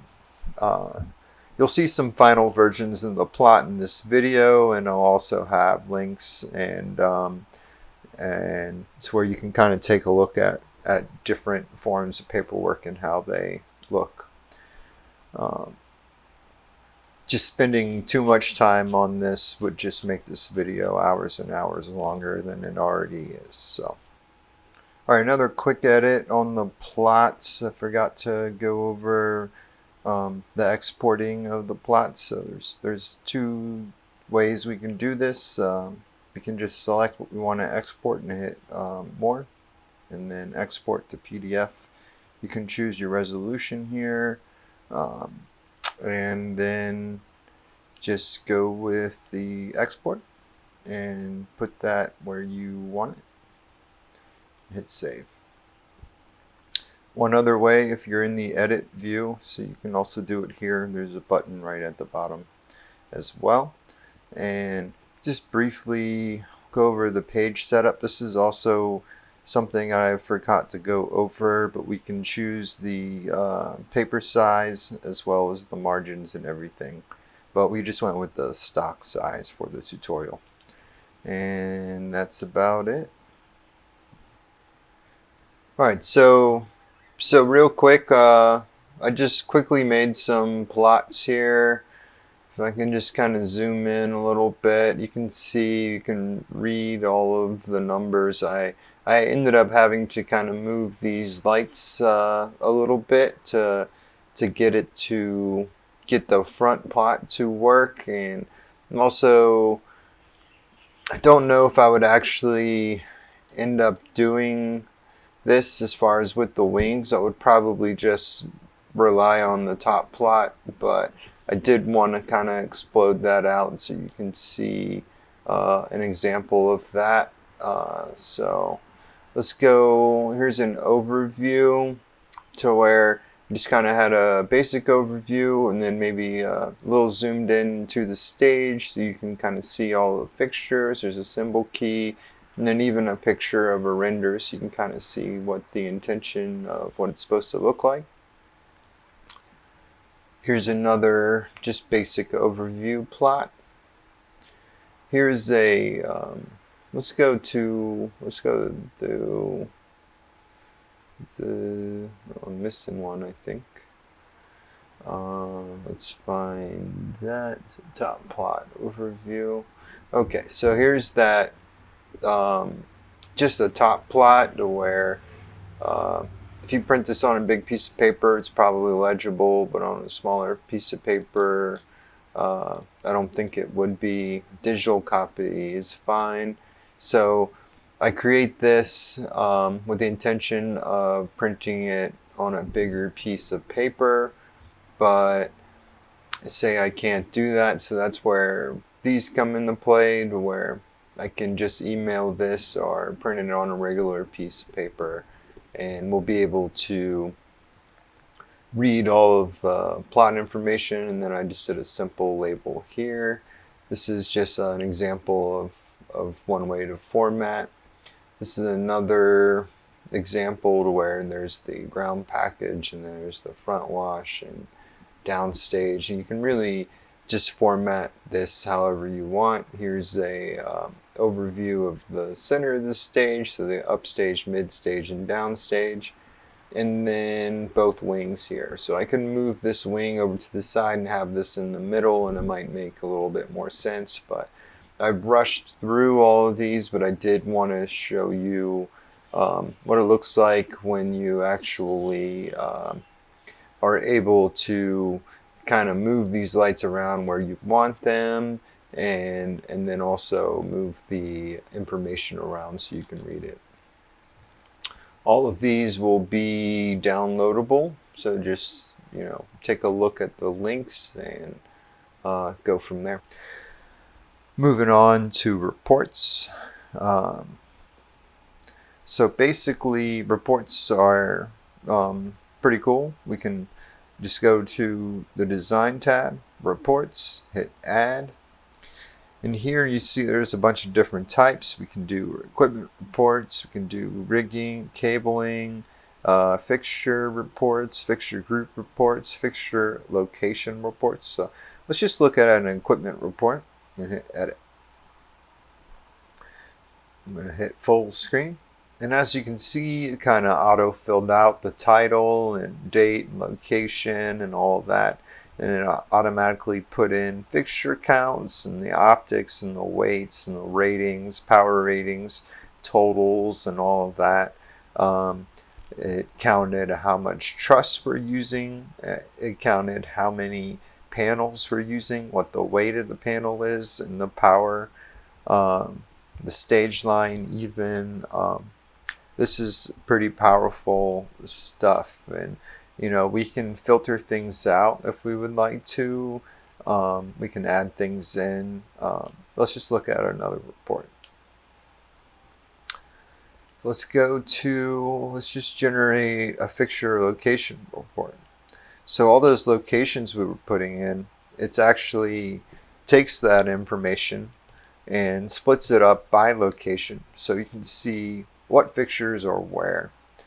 This can be really helpful for figuring out power requirements and weight requirements for each truss.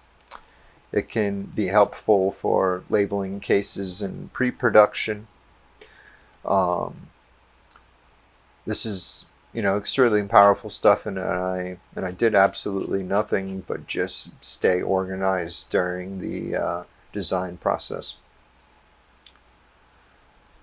So let's see, let's do a fixture report and hit edit.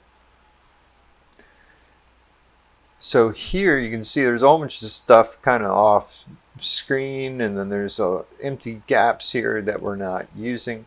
So let's go ahead and just kind of customize this report to get just information that we want on it.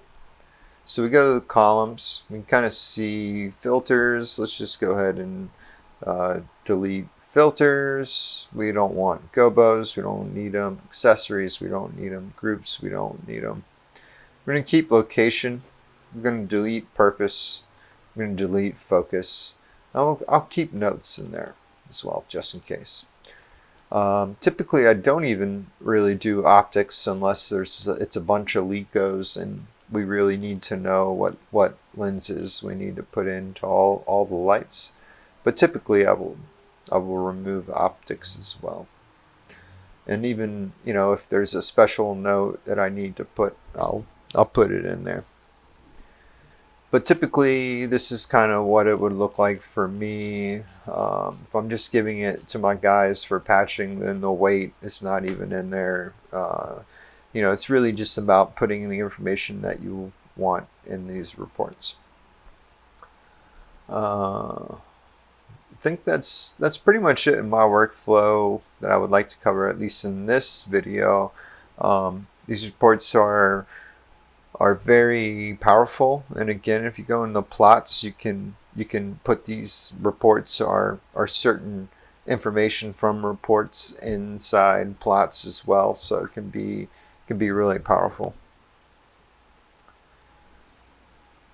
So the next step that I would do would be probably at this point I would be exporting stuff for consoles. So I'm going to hit wireframe and camera 2 just to get this in here.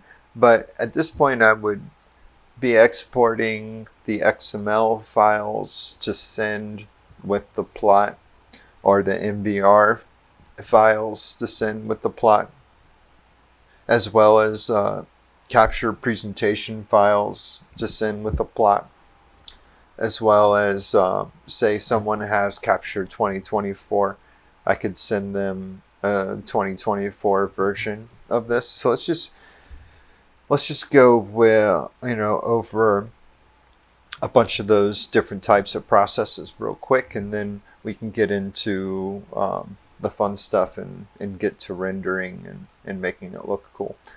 So the first, let's go over exporting this to get into a GrandMA 2. So we would be going to all of our fixtures.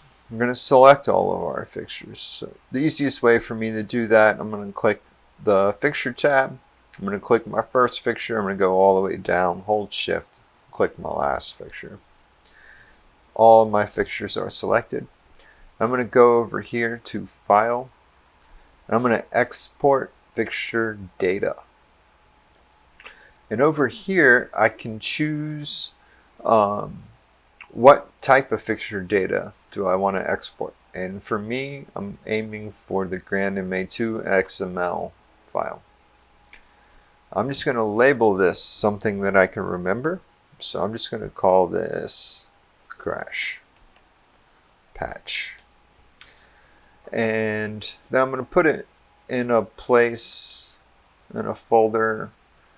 We'll put it right here in a folder, in our design folder.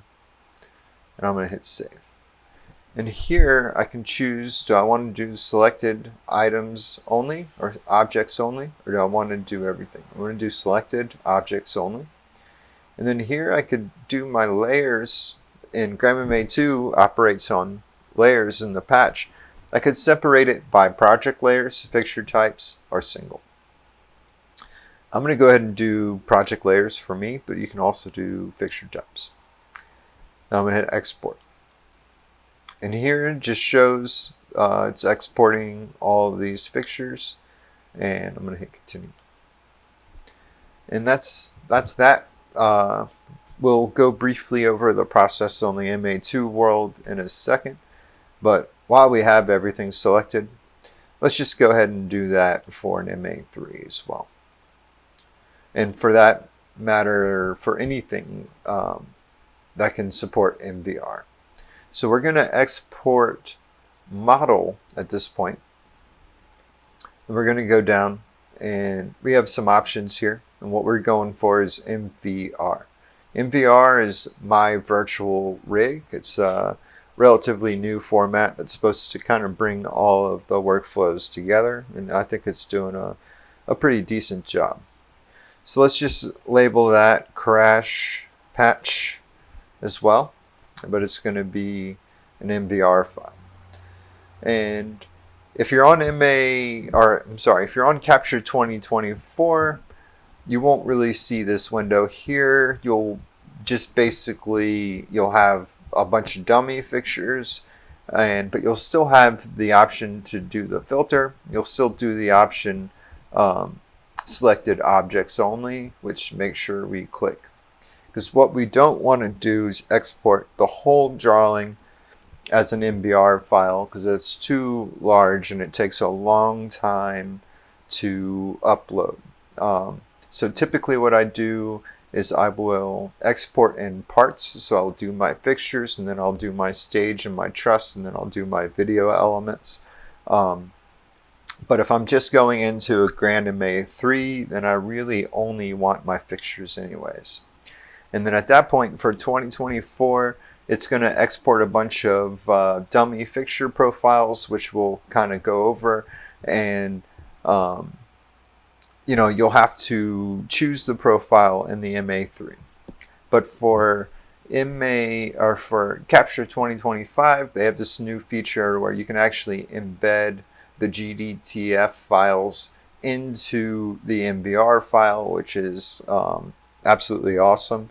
And most of these, because I did a run through, and so most of these are already in there, but you can see, you'll probably see they all say placeholder, just like this one in the middle. So what we're going to do is click placeholder, load file. And I'm going to I'm looking for my GDTF profile folder, and then I'm looking, which one am I looking for? The X5 bars. So let's just look for the X5 GOP X5 bar. Open. So, and then we're looking for the mode 4. So you just want to make sure the modes are the same mode as what you put in there. It's not automatically going to do it for you, so you just want to double check. And then at that point, double check selected option or objects only and hit export. And that is now exported. Now we can export MVR of just the stage as well. So let's go ahead and do that. And so same type of thing, export model. We're gonna pick MVR.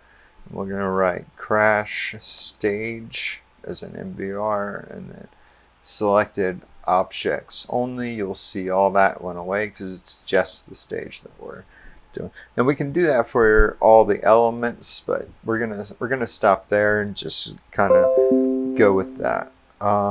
Sorry for that ding. Okay, so I guess the next step would be to import all this stuff. So let's just go through that really quick. First thing we'll have to do is make sure those things are in the right place. So let's go to our folder here, and we see our crash patch. I'm just going to go ahead and right click, copy, and then I'm going to go all the way down to my Windows C drive. I'm going to go to View. I'm going to make sure hidden items are there. That's the first thing. Then we're going to go down to Program Data. I'm going to click that. We're going to go all the way down to MA Technologies, Grandma 2, and we're looking for a folder that says Fixture Layers. I'm going to right click and I'm going to paste.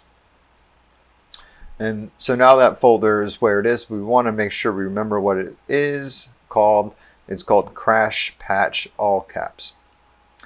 And let's just go ahead and open up Grand MA 2 real quick. Take a sip of water. All right, so let's just start a new show. Check all, please, just so it's all wiped and clean. And then we're going to go to our command line. We're going to say change directory CD. So CD 11, enter. CD 4, enter. Import, quotation mark, crash patch, that's what we called it, at 1. We're going to hit enter. And then CD backslash, and that's that. So we go to setup, we go to patch, and as you can see, all of our layers are in there, and all of our fixtures are somewhat in there. So it's importing dummy fixtures. And so what you'll actually have to do is go here, you pick what you want, and you go to the fixture type. You're going to right click from library, and what we're looking for is the color strike M. We're looking for the 97 channels. So at that point, I changed the fixture type, and this is pretty much almost all ready to go. One quick note, if you go all the way over to where it says color, you'll see that the colors are still in there. If you're relying heavily on the stage view in MA2, I recommend just resetting all of these to white so color information actually shows. I think it applies to the layout view too, so it's good to just change all of these to white.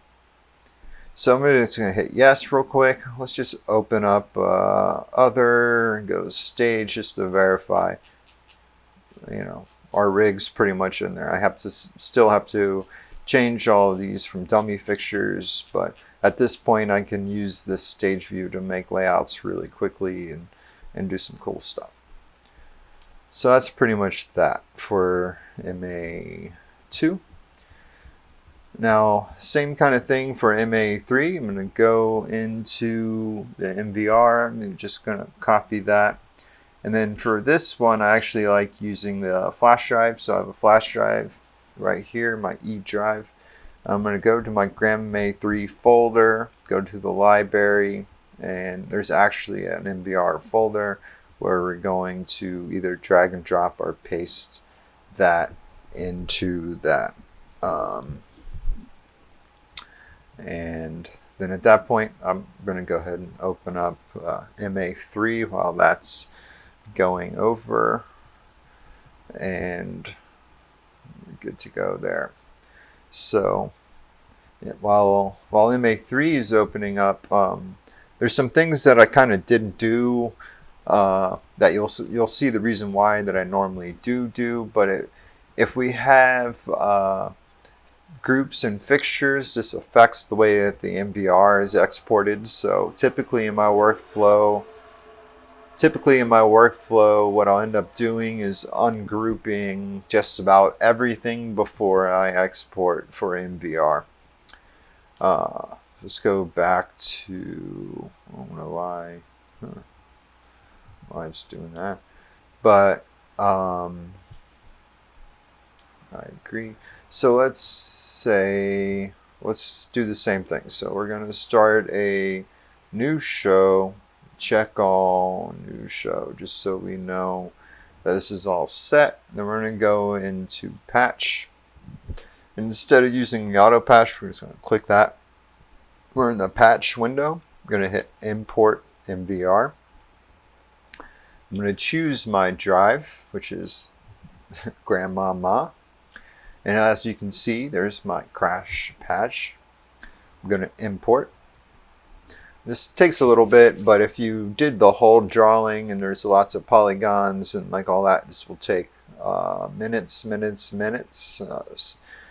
almost too long. But so it's usually the norm to where we're just importing just the fixtures in here. Sometimes maybe some truss too, but I really like to keep it pretty simple.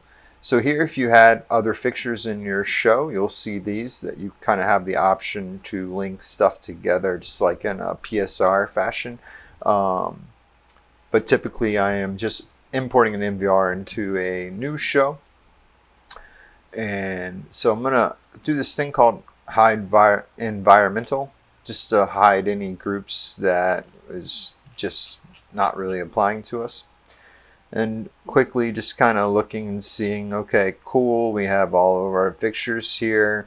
And it looks like all the patching and everything. And another cool thing we can do here is show 3D positions and kind of zoom around. You can see. And at this point, if you did a 2025 with the GDTF, you don't have to do anything. This is pretty much done. It's a beautiful thing. If you did an export on 24 or you didn't embed on 25, all of these fixture types are the same with what we just went over. They are all dummy. You won't see anything here until you actually put a working fixture type in place of the dummy fixture. So that's pretty much that for GrandMA 3. And that's exporting MVR. One thing we can do as well is use other design software. So just real quick, I don't want to waste too much time on it, but we are going to import this rig into Vectorworks as well. It takes a little bit to open, so while that's happening, as we're exporting MVR, we can also import models. And like I was showing a little bit before, there's all these different formats, but there's MVR as well, so I can actually import Vectorworks drawings that are properly exported via MVR right in the capture, and that's a beautiful thing. So as this is loading up, if you're using 2024, unfortunately with the dummy fixtures, it's a little bit trickier than just what we're doing here. But all I did was I started a new blank project into Vectorworks, and I'm going to go into import. I'm going to go import MVR, and just looking for the folder that we put this in, and I'm just going to open up our patch. Here I'm going to import data and geometry. You can kind of see what's going on. I'm going to hit OK. Same kind of thing. If you import the whole MVR drawing, just if you think that's going to work, sometimes it will work, but it takes a long time. The best way to do it is to import the MVR into sections like stage and then truss and all that, and then keeping in mind your workflow as well. So the layers in capture will transfer over to as design layers in Vectorworks. So if you are a one layer type of guy and you want a bunch of classes, then you should put all your things in one layer and then import it into Vectorworks and then do your classes later. If you want layers for everything, then you're just kind of making sure there's layers for everything in capture and then importing it into Vectorworks.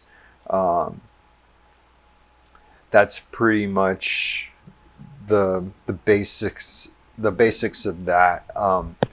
But it can be really cool as far as, you know, getting with multiple software workflows where it's designed in Vectorworks and then it is previs in Capture, and then we added lasers to it.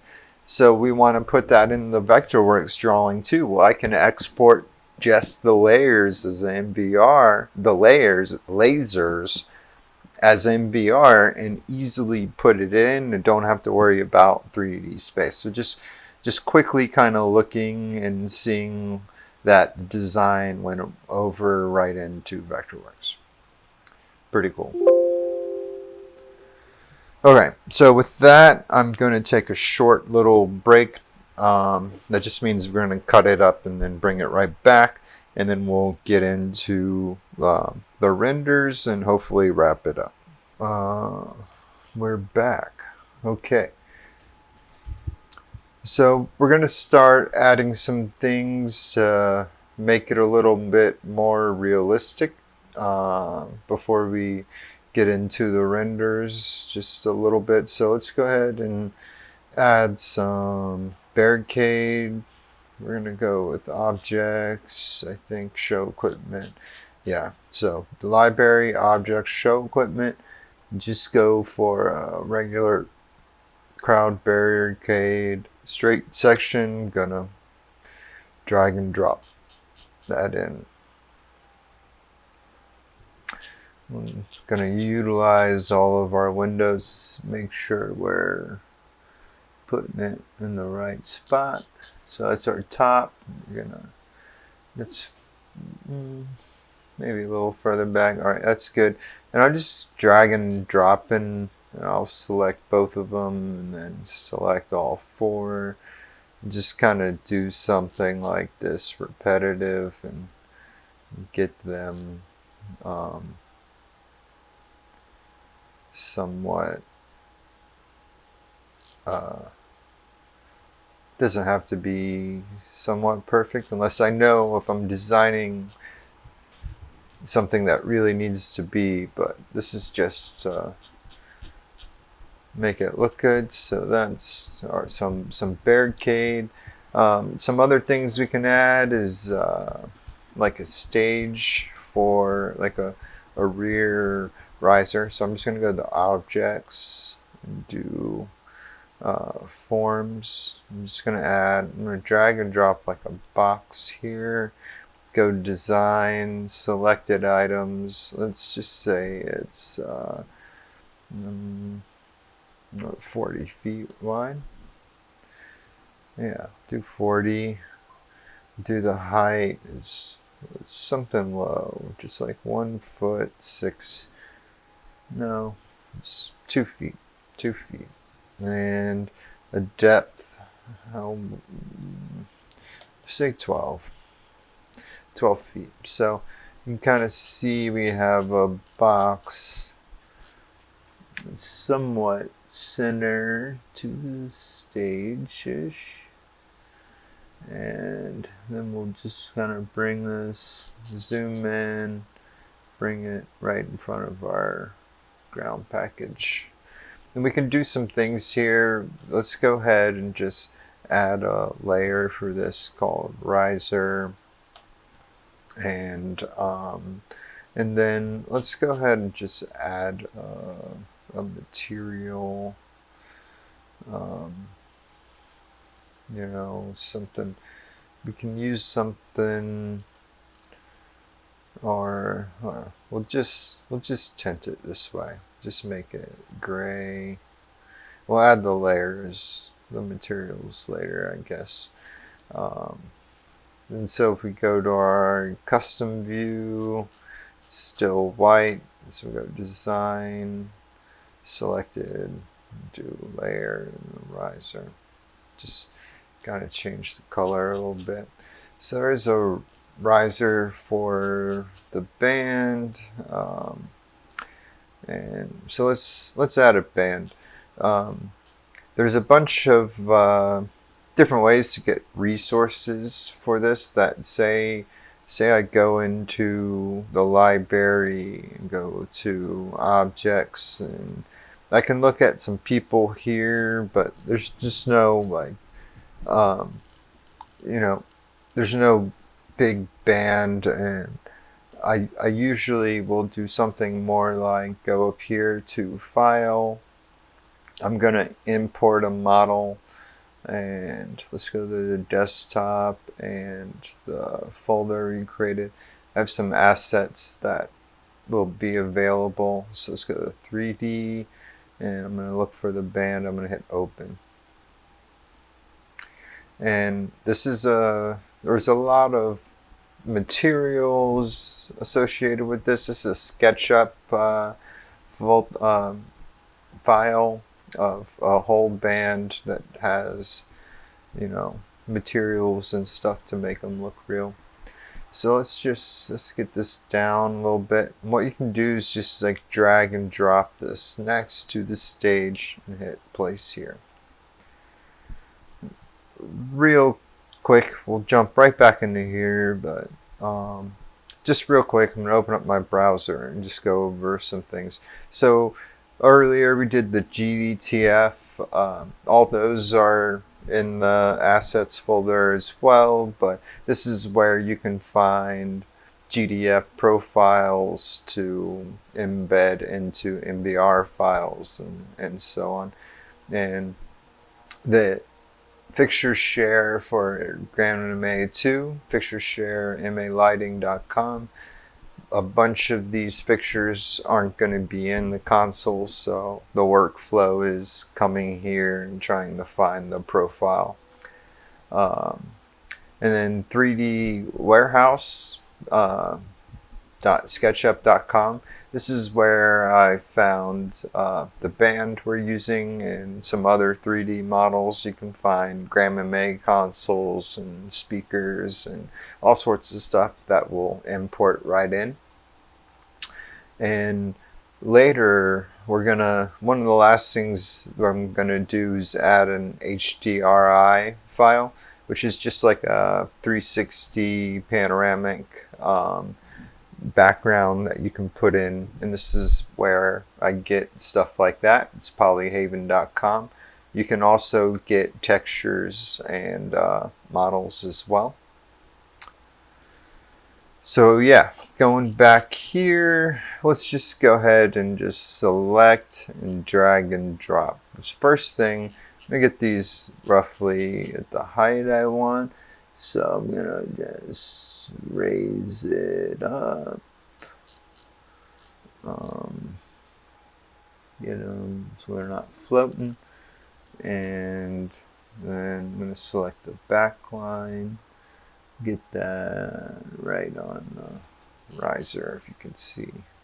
Alright, so at least the height is good, so now I can just kind of drag and drop all of these roughly where I want it while looking at my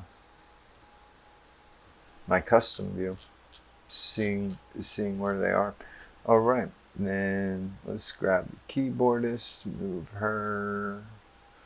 Yeah, I'm gonna keep her in a little bit right there, and just I'm gonna do the base and the everything. Okay, move him back right there, and I'm just kind of speeding along. This is like another guitar player. Just sit him right there. And then the back line. Let's try and get the drummer a little off center. All right.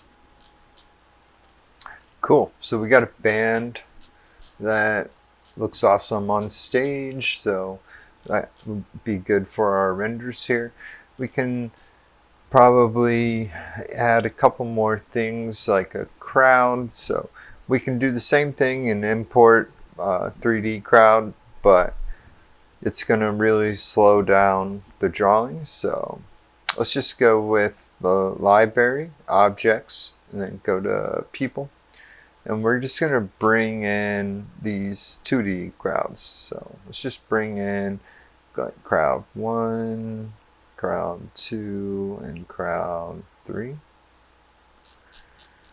And let's just make sure they're the right height, which they are not. Let's get them right there. Okay. So now we can kind of duplicate as well. Just kind of keep duplicating and doing our duplicating, selecting, and get it in there. And you know, just kind of randomly putting these in there as much as possible. Just kind of getting a crowd in.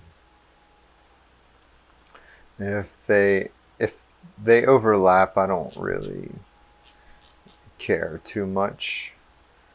And that's usually it. Oh, let's move these.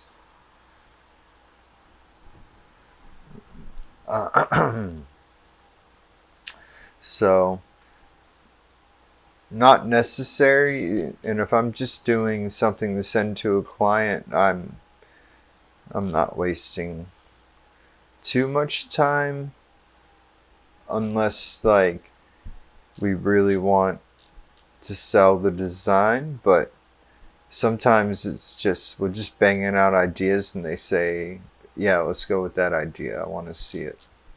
And then we'll go a little harder on the renders. Sometimes they want to use it for promo but okay, so there's a crowd. So when we take some pictures, you'll see some crowd stuff. One last thing we'll do for giggles is let's import another model. Go into my assets folder, 3D, and let's just do the large front of house. So I kind of pre-made this, and we'll just kind of bring this down a little bit and then drag and drop this roughly where I want it. Place here. And then close that window. Let's see what the height is. I'm going to lower this down to the same height. Okay.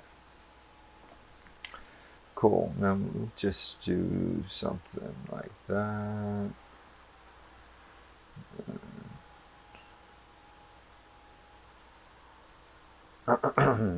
There we go. And so we got a bunch of people in front of a stage. One last thing sometimes I do is I'll add a floor. So one thing we can do here is go to Objects, Forms, just do that box. I'll just lay it out right there. And see in my side view, I'll kind of get that in plane, and then go to Design all the way down to the box, or sorry, Design, Selected Items, go down to the box, and just do, let's just do like 500 by 500, and 0.1 inch, get it really narrow. So that's like a basic floor for us. And then just move that kind of right behind the stage and get this in line. There we go. You can see there's a floor. Okay, so we can fill this whole thing up with people, we can do all that, but this is good enough. One thing we can do is, you know, add a layer for the floor. We can tint the floor just get it a little darker color, and then apply that layer and call it flat. Just get it to look good there on the custom view. And so there's that. I can do some things here, just like if I just want to create some pictures of because I like the way that this looks currently, I can just go to whatever view I want to take a picture of and just save that image. So let's put that image in, we'll do renders, but this will be a custom, just call that custom one. We'll take a look at that in a little bit. Okay, so we added the crowd. So we're pretty much almost there. We're going to start adding some materials and stuff. So let's just go ahead and we're going to go to our beta view. We're going to hit live. The first thing you notice is the screen is on white. So let's apply a video to the screen. So we can select one of the screens and hit Shift Control T just to make sure we're selecting all of our panels. And what we're going to do is go to materials. We're going to hit add. We're going to name this video. And go to the media tab. We're going to hit add. We can label the media player, but typically just hit OK. Then we're going to add a media file. I go to my assets. I'm going to click videos and just kind of pick one. I use this this video sometimes because it's really dark and I can pause it on black. So I'm just going to go ahead and do that. I hit play and just play again. And then I go back to design, the materials. I go all the way down to where you see luminance. And you see this texture media. You can actually hit video player 1. And then if you go to the media and hit play, oh, missing one thing. So now we go to design, materials, I actually drag and drop this onto the screen. So what it's doing is it's playing the video on each panel. That's not what we want. We want it to be mapped to the whole screen. And so what we want to do is hit the settings here. Go to map material, hit settings again, and just click map to extents. And it's just going to kind of auto map it to the thing. Now we can resize this. It doesn't work in the live view, but if I go over to the alpha view and hit like wireframe and then front camera, and I repeat that process. So let me just select and then select all my video wall and do the same thing. So settings, map material, and at this point I can actually move this around. I can also resize the whole thing and then move it around. So that's pretty cool. Let me go back to my media and just kind of pause it on a darker setting just so it's not white right now. So we're going to go with that just so the wall is black. We can add more video later, which I will, or we can just go do that now. So media, we can go to all my different videos. I'm just gonna load a couple of them, and And then maybe we'll pick one for a render. You can kind of see the different types of videos. But like I said, I like sometimes using this one because it's dark and I can pause it on black. As you can see, we assigned the layers to that floor, but it's still shiny. So we can do a bunch of things here. Go to Design tab, Materials, and when we imported that SketchUp, there's a bunch of different style materials that that imported in with that. So let's just use those. I don't have time really to go into importing textures and all that. So we have this dark cherry. We're just going to hit, we're going to drag and drop that onto the floor. And now it's pretty dark in here, which I like. Let's go back to wireframe. One last thing I want to do before we turn on lights is just go to File, Import, go to Assets, 3D. We're going to add this line array. I kind of pre-built this based off of models in SketchUp. Sorry. And so we're doing the same thing. We're just going to drag and drop a line array and close this in. We're going to use all of our views to roughly put this in place. And then once we get one in there, we will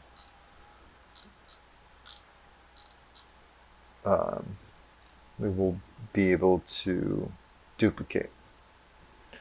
So I'm going to go here to custom view just to kind of make sure where I want to be. Yeah, it's decent, but maybe just a little lower. All right, and then duplicate. Oh, so I never like it when that happens. If you notice, when I duplicated and it's like purple, it ain't gonna duplicate. So just make sure you're doing it correctly and just drag it a little off where you want to be and then move it back. So as you can see, they're black in the custom view, but if I go to my live, they're a little white. So I'm going to select both of these and kind of do the same thing, but I have a black layer up here. I'm just going to use the black layer. So I'm just going to drag and drop and apply those just to get it a little dark. Okay. Same thing for this floor. Let's just find some color. We'll do the maroon. Why not? Dragging, dropping. All right, cool. So I think we're ready to start turning on some lights and making it look cool. Just double checking real quick, making sure not missing anything.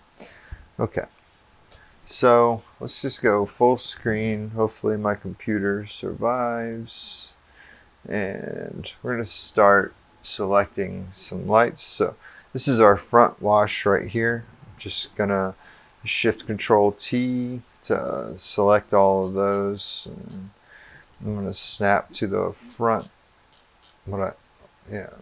front camera, I think. Yeah. And getting it where I want. And then I'm going to hit this power button, which is unique to the live view, and it brings up this control panel.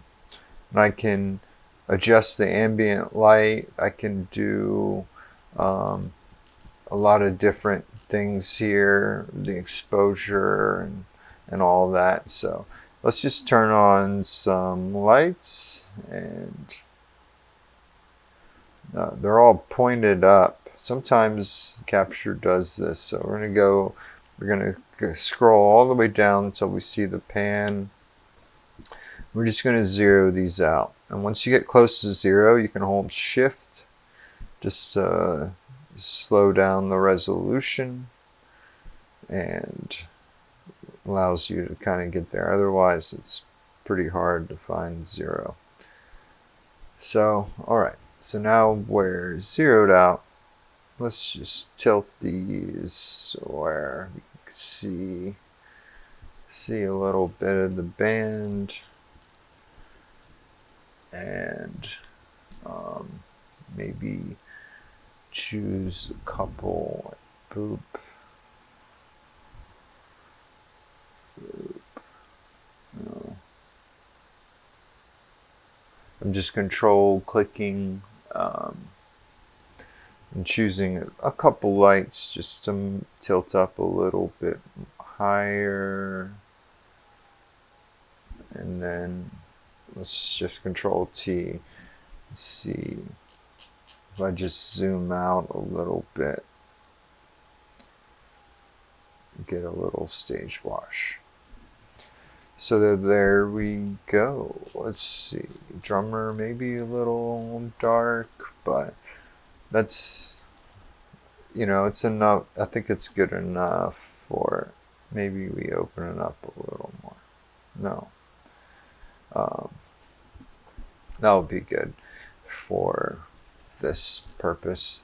And then so that's a basic stage wash, and one thing I will do is just warm it up maybe a hair with the CTO. And if you notice, we don't see any beams right now. Forgot to add the smoke. So let's go ahead and do that. So I'm going to minimize. I'm going to library. I'm going to built-in all the way down at the bottom. There's just smoke. I'm just going to kind of drag and drop. And if I go to the Design tab up to Selected Items, we can adjust the width and the height and the depth. Or we can just hit Auto Size. So we're just going to hit Auto Size and let that do its thing. So now we have smoke in the whole design. Okay, so we got a stage wash. It's a little dark on the back end. Let's see if we can maybe just zoom in a little, zoom out, tighten it up a little bit for those guys. Maybe tilt up a hair. And maybe so I'm going to hold Control to pan out just a little bit.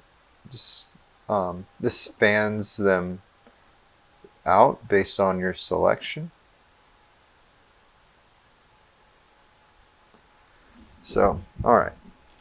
That's pretty good just for a basic stage wash. So let's go and start adding some more. Let's add some more lights. So I just clicked one light and hit Shift Control T. That's the spiders. Same thing. Sometimes they don't necessarily stay 0, and so I'm just zeroing out the pan and the tilt going up. I'm gonna grab this third bar and turn them on. Sometimes, the shutter gets stuck, so I'm gonna turn that on, and we'll go back all the way down to zoom. I'm gonna get these more to a beam and then tilt out just a little. And let's see, let's turn on video so we can get some color.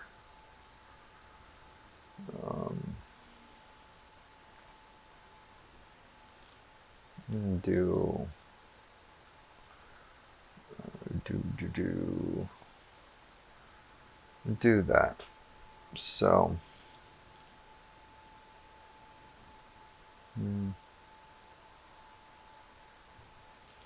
yeah, I'm just gonna pause it. So we'll do something like that, but I'm gonna change the color to complement that a little bit, and then that's cool with some beams there. That will be cool. And let's pick our next fixture. Just kind of clicking in the dark. There we go. There's a Viper. Another way we can use the fixture sheet, or we can change in between the custom view to be able to select lights. So I'm going to Shift Control T to select all my Vipers. I'm going to turn them on. Double checking my shutter. There they are, but they're not pointing in the right direction. So looking for my pan and tilt. I'm going to get that close to 0, holding Shift.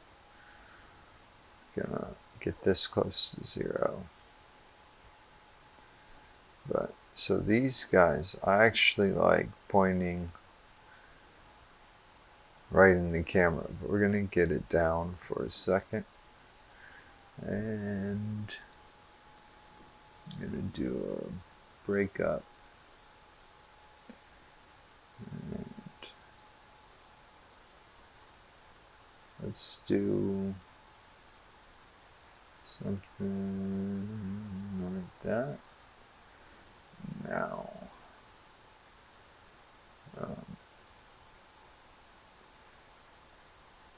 filter it in like that. It's gonna look nice. So there we go there. Where's our beams at? We got some beam fixtures. There we go. Shift Control T to select them all. And I'm going to turn them on. Check the shutter. And zero out the pan.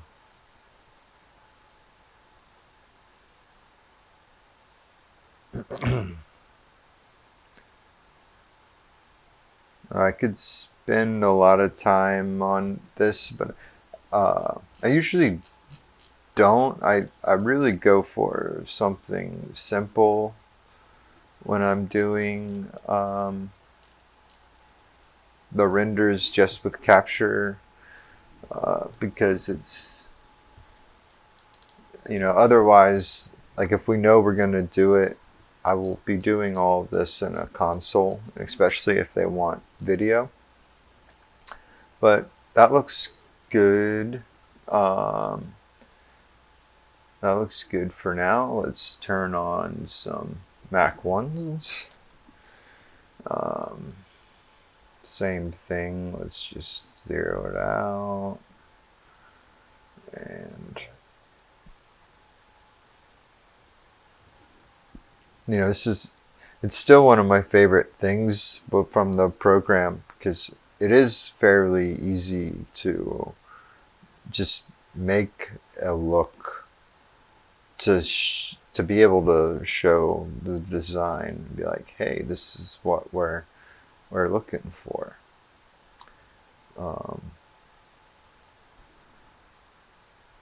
And just double check the zoom.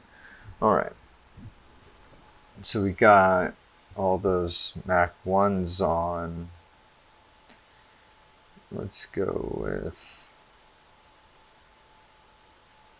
something like that.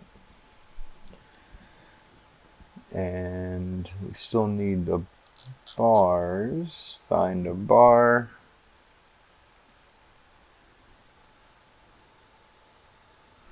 and then Shift Control T. Turn all these guys. Check the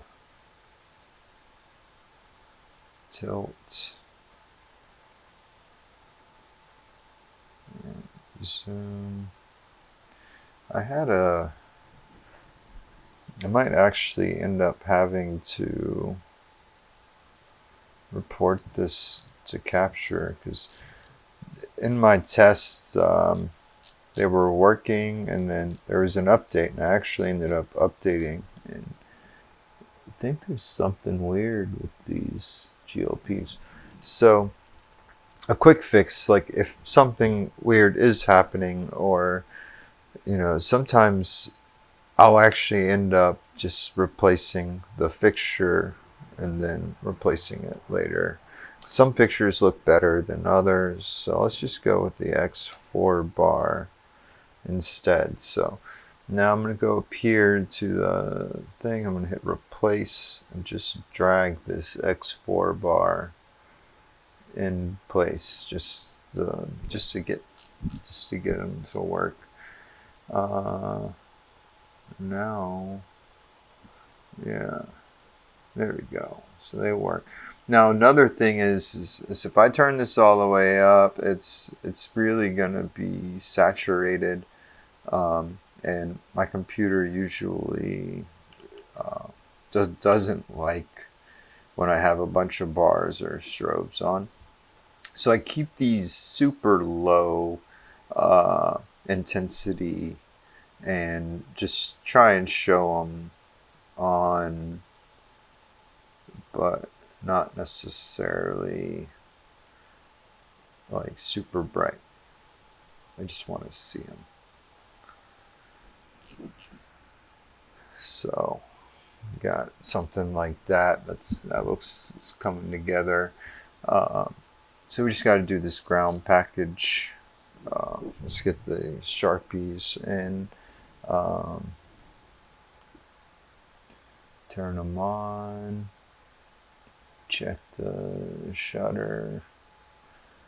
There we go. Usually it's all zeroed out. I might have did something because I've been practicing and it's noticing some, I don't know what's going on. So it's good practice though, just being able to use all these sliders. And so zeroed out there. Let's tilt this up. Then I'm gonna hold Control and then pan these out. It's a nice little fan. And last but not least, the strobes. And then clicked one, Shift Control T. I got them all. Let's go up to the colors. Turn this. Whoa. So the strobes are another one. Like if I do them at full, especially if I have a lot, my computer will start to freak out. So I'm trying to see if I want to keep it white or I want to do something a little bit more amber.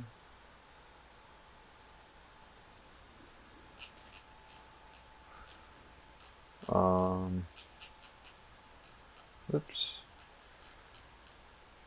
Okay, I guess we're gonna go make sure I got something like that. All right, so at this point, let's go full screen, freak my computer out, and let's just start taking some renders here. So in the live view, we have an extra thing here. It's not grayed out anymore. We can just render image. So I'm going to render that image. I'm going to just take note where I'm going to put it. I usually have a folder in my project folder. So we're going to call this render 1. And I'm going to go ahead and go for the gold here. Just do a big one. So do a full 4K picture. My computer almost went crazy.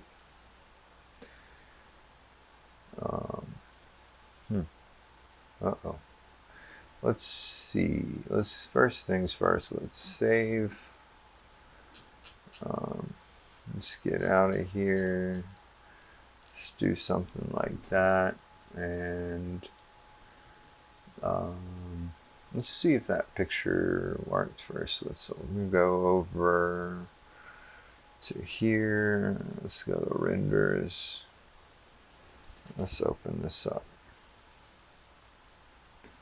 So, I mean, it's a little whitewashed, so we can play with some settings, or we can turn some stuff down. So let's do that real quick. One thing we can do is just mess with the exposure a little bit. Just turn this down and maybe try it again. So I'm gonna render image. Just call this render 2 and render.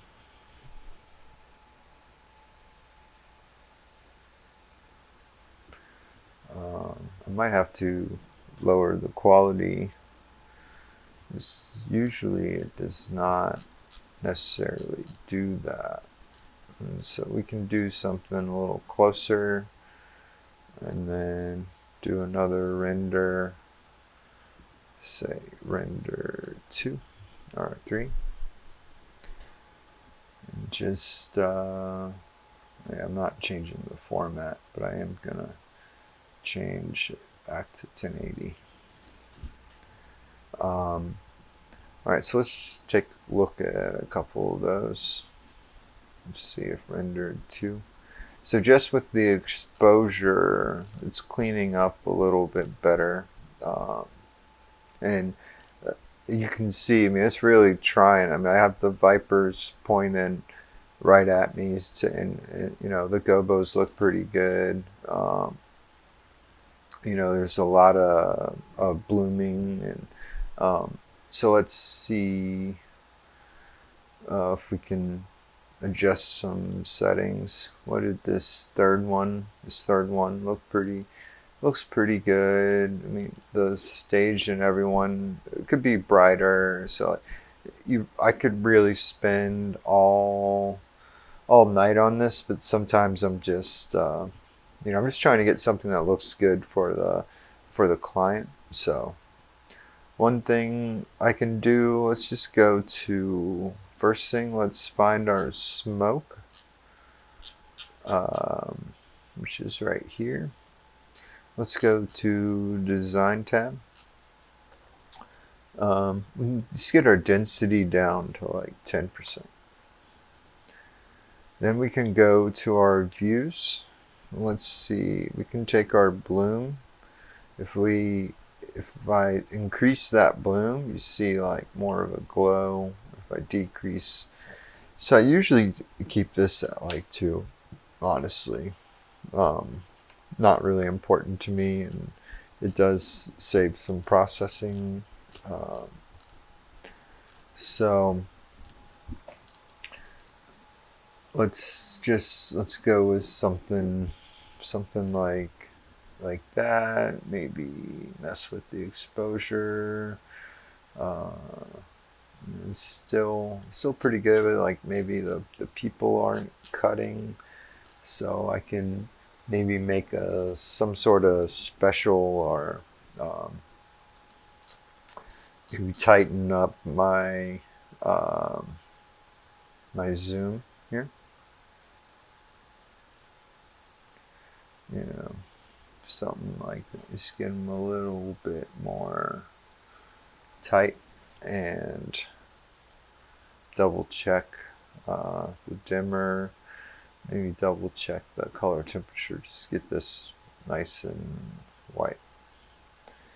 Getting a little more pop.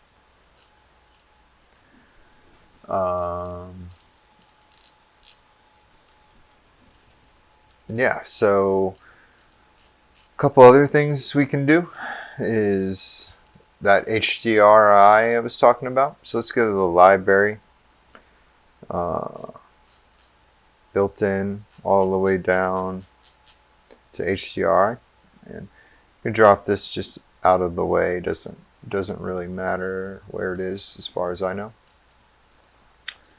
And then what we're going to do is go to Design, Selected Items, and you go to the Panoramic Image.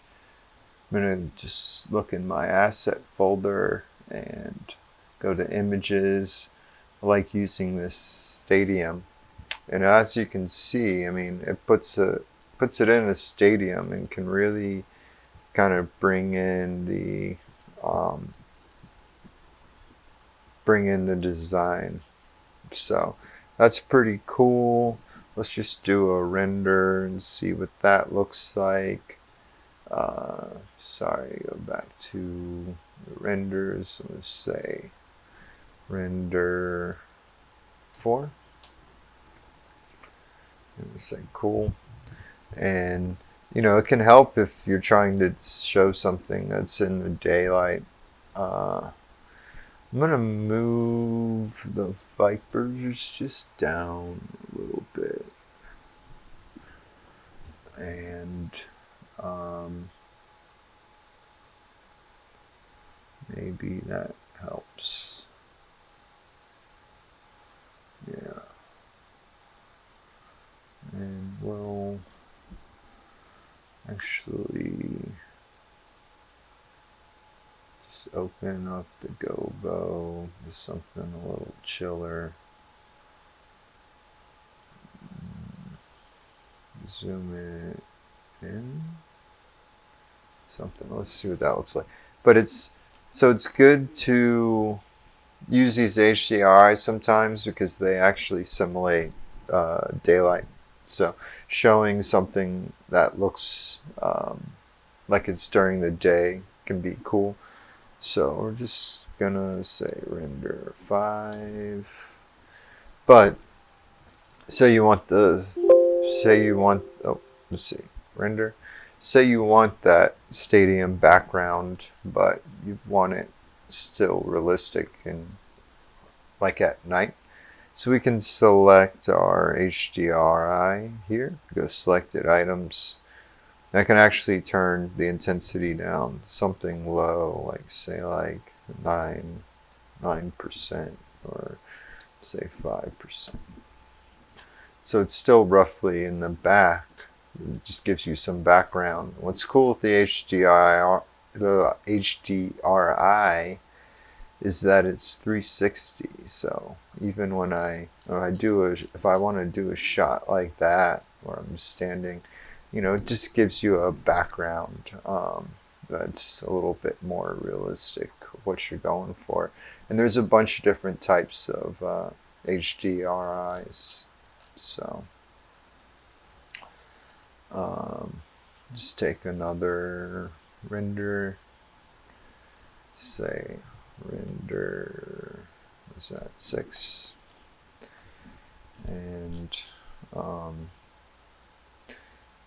you know, I could spend a lot of time on different colors and different looks, and you can put logos on the LED walls and custom map them and do all sorts of stuff. But I typically just go for a couple and just looking for a simple ooh, ah, and that's enough. And at that point, it's all about the previs and programming. All right, well, I think that's just about it. I'm going to spend a little more time on the plots and maybe even some of the renders just to kind of show you what it could look like and then go from there. But this is pretty much it. I hope you learned a lot, and if you stuck in this long, then kudos, congratulations. I hope you're making some really cool designs in the future, and if there's any help needed or if any designs needed, just don't be hesitant to hit me up. I'm happy to help. So yeah, just stay tuned, hit that smash that like and hit that subscribe, and you know, just in the comments give me some feedback, and I can hopefully work on some more videos and just keep giving to the community. So okay, so we're gonna continue to just try and get this to look a little bit better.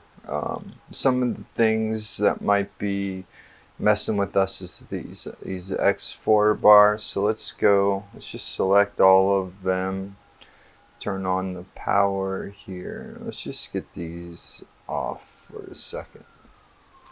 Maybe just barely on, right? We do something like that, and like kind of cleans it up a little bit. Some of the other things we can do is just not use the whole rig and kind of create a couple different looks. And then we can pick kind of the best one out of here. So I'm gonna just say render. We're gonna say render 8 for that one. I'm gonna step it back up and do some big ones, even though I might have to wait a little bit just to get it to look right. So now I'm gonna start actually just turning off a bunch of lights. So let's just take the bars out, and I'm gonna go with the Vipers here. Let me just select all my Vipers, so Shift Control T. I'm gonna just check my strobe. I'm gonna take all the gobos out. So I'm gonna take all those gobos out, and I'm gonna zoom all the way down, something like that. That looks pretty cool. Let's just see what that's gonna look like. So I'm just kind of center it up a little bit, and take a picture. So going down here, just render image. I think this would be render 9, and we're just gonna hit OK there. Let it do its thing. And let's just take these strobes.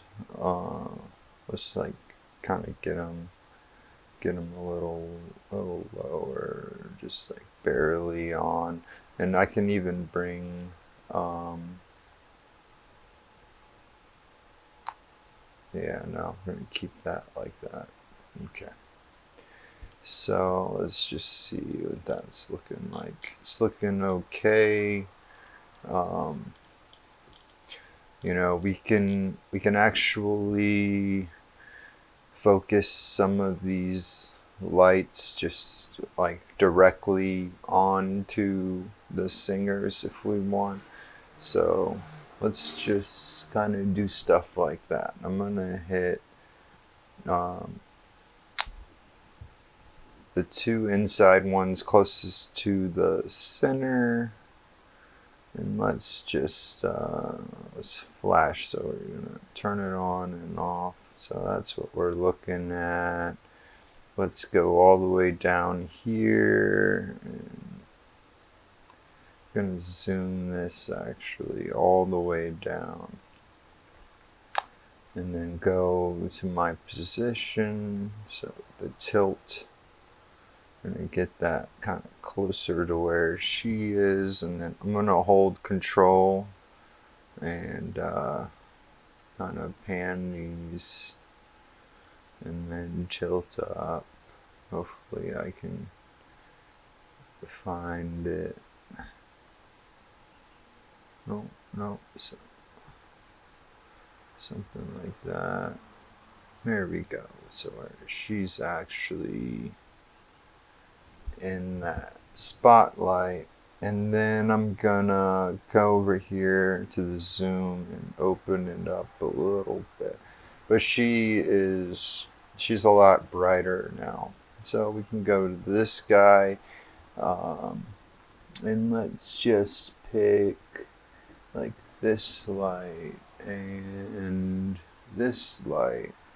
And one thing we can do is go into focus mode. So we can go into focus here, and I can hit focus. And then now if I actually click where I want to aim the lights, we can just do something like that. So let's see. I'm gonna do this guy. Oh, I keep clicking. Oops.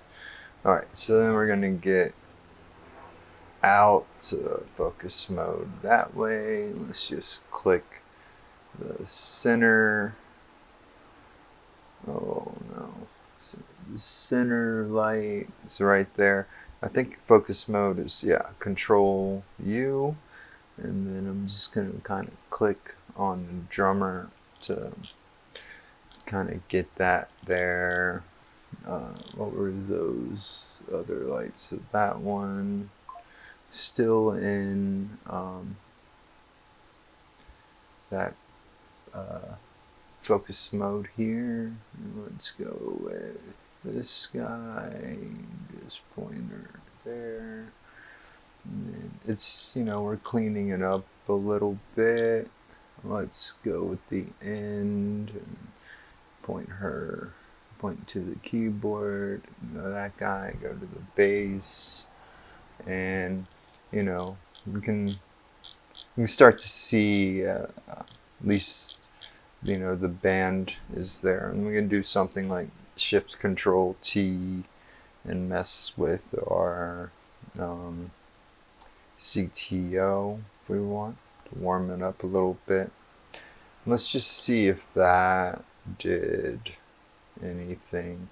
I am in the focus mode, so whoops. What light? Oh, did I change everything? No. Let me get out of there. Control. No, just hit that button. Okay, so if that's something a little bit better. So let's just go with we're gonna hit a render. Do something like this. Call that render 10. Hit render. I'm actually interested to see the progress and see what that looks like, so I'm going to go to that folder and gonna look at that. And that's looking it's looking a lot better. It's still a little whitewashed, but you can tell, or you can see, I mean, it's a process, right? And I think the important thing to know is that you don't necessarily have to have the whole rig on for every single render. Actually, it's actually rare to see the whole rig on. So we're just gonna take out some lights here and just kind of create another look that's a little simple. So we're gonna dim out and then maybe something a little advanced, not necessarily, but I'm gonna start picking just pairs of lights, and then maybe going here and holding control and panning So I'm just kind of creating a couple different looks. So control, clicking, and then going to pan and doing something like that, and then same thing. And again, I wouldn't necessarily do this, but I would be using the console at this point. But this is it's definitely a way of showing the different looks available. So yeah, all I'm doing is holding control and just kind of moving those around, and holding control to click, and holding control when I pan. And you can tell that the rig's not perfect, so it's not gonna look completely the way that I want it, but let's just go with something like that. Control clicking, and then I'm actually gonna fan these out a little bit, and then these two, control. I'm not gonna hold control, I'm just gonna move these slightly in, and control.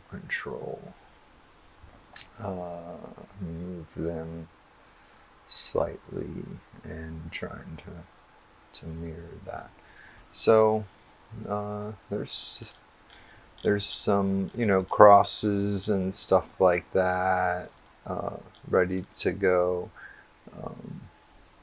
and we can do the same with our ground package if I can get to that light. So control clicking and going over to the pan, holding control.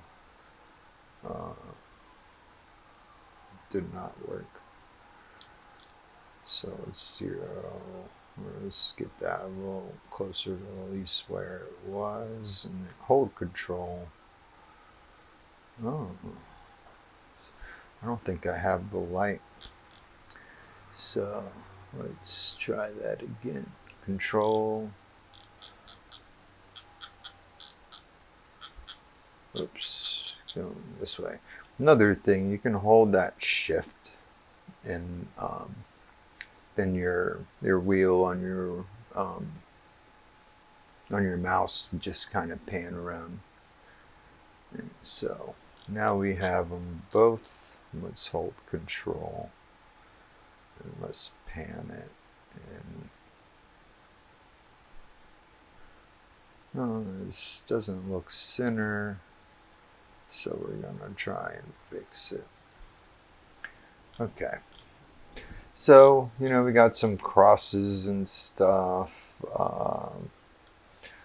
We can do some cool things with the Mac ones, but I would have to like kind of click all of them. So one thing, I'm gonna go to my fixture sheet. We're gonna go by channel and go down to the Mac ones, and I'm just gonna select, oops, I'm just going to select half of them on that wing, so that's the first 16.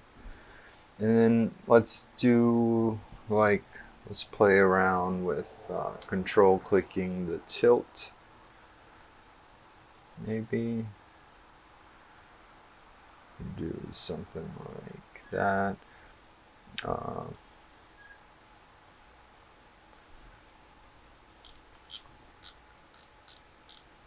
That could be cool, you know, just to get some different type of looks. And then you can go to the next half and kind of control click the tilts, and you know, you can get some cool different types of looks that way. but I really don't like that. So let's go with just keeping that simple. So I'm gonna shift click all of those and just kind of zero out that tilt again and bring it in. Maybe what I do is just shift control T all of them. I'm gonna get this back in. Maybe I just open up the zoom for this one. Do something like that, and maybe just tilt in. Yeah, maybe, I don't know. Something like that, maybe. And let's just go ahead and take a render of what that is. See what it looks like. This is a lot of trial and error, especially with a design that you haven't designed yet. So you're just trying to feel it out and see if it's going to look good, and you're just looking for maybe one or two different types of looks to share. It doesn't need to be crazy.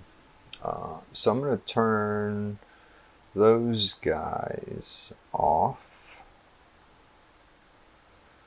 and let's go with the beams. Shift control T. I'm going to go down to where the color is and warm it up a little. Do something like that. Let's turn the strobes off for this look. So I'm just going to go ahead and turn those off. And let's do just the Vipers. And then I'm clicking one Viper and then Shift Control T. Let's turn these Vipers on. And let's go with a different color.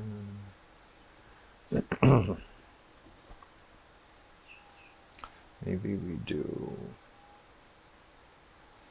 some cyan. No, I'm just going to keep it amber and white. So we're going to go with a white, but then turn on some CTO, something like that. Let's go with mid-range, something in there. Let's put a gobo back in, and let's tilt it where we can possibly see some little bit of gobo. So I don't like that one. Something like that. Yeah, let's go with that kind of mid breakup. And I still feel like maybe it's even a little too bright. So we're going to bring it in nice and subtle. And let's go with something like that. Not crazy about the look, but I'm a hard man to please. So let's go with another. I'm gonna center up a little. Let's go with another render, and I think that's render 12. I usually only do a couple, just something straight out, unless we're really trying to sell it. But let's just do one last one here. I'm going to just Shift Control T my Sharpies, and I'm turning almost everything off. So we're going to do something like that, and then let's Select all of our Vipers, turn those down too. And even my wash lights at this point, select them all. And I'm going to bring them down a hair. And then select all of my bars. Bring these back up. I'm going to go full on with that. And let's tilt these down. So that was part of our kind of our problem. It's just the way that it saturates the smoke or whatever. You know, it can be a little crazy. Did I just select all of those? No. So I'm going to control click just that mid and change the color. Oh crap.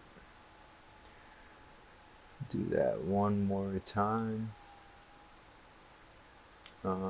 I would do the fixture window, but this is fine. Let's go with the red. Get it closer to amber. Let's do this one. Oh.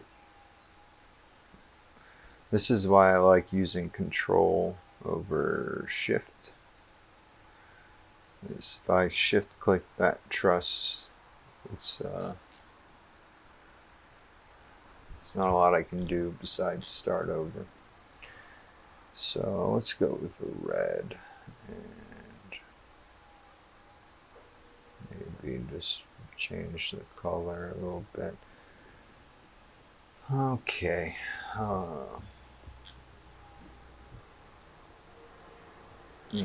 What did I do? Okay. And maybe just one more time, but this time selected the first one here. I'm just going to use my fixture window. It's so much quicker. And turn that to more of something. So, as you can see, you got just the bars. They're doing their thing, and then these side bars here. So let's find those side bars, which would be starting there. I just have those, and I'm just gonna adjust the zoom a little bit there. And then kind of go with something like, I don't know, I could spend a whole festival of time on this. So let's just render 13, and yeah, that's just an example of the whole rig doesn't necessarily have to be on to showcase the design. So it's just about being creative and having a good time. Playing around with, you know, different settings and looks, and having a blast here. So here's my like kind of console shot. Let me just pan right where I want it.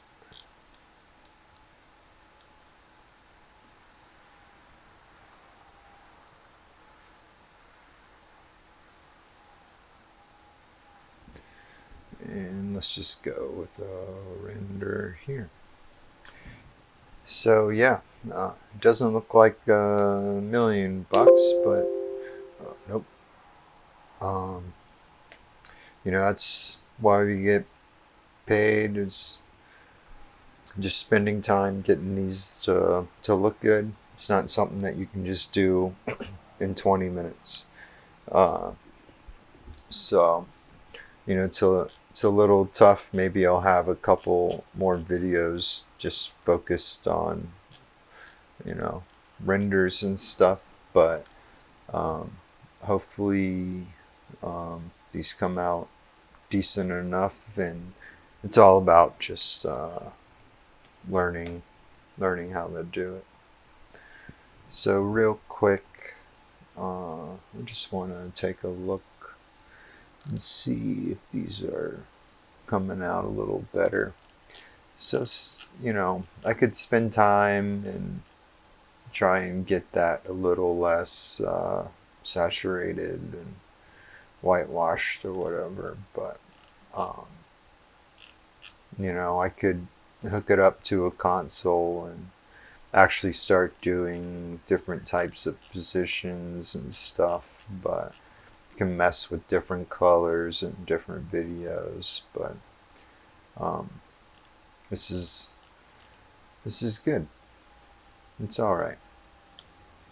So hopefully that's enough to kind of get you started and playing with different types of rendering settings, and just turning lights on and off and moving them around and getting them to look good. Alright, so hopefully the tutorial helped. This is some of the renders that we did. Just wanted to embed them into the video. Again, I could spend a lot of time to get this to look better, but I think this is good enough for the video, and it gives you a lot of tools and different techniques to fine-tune your design. And so yeah, hopefully this works out, and stay tuned for more videos.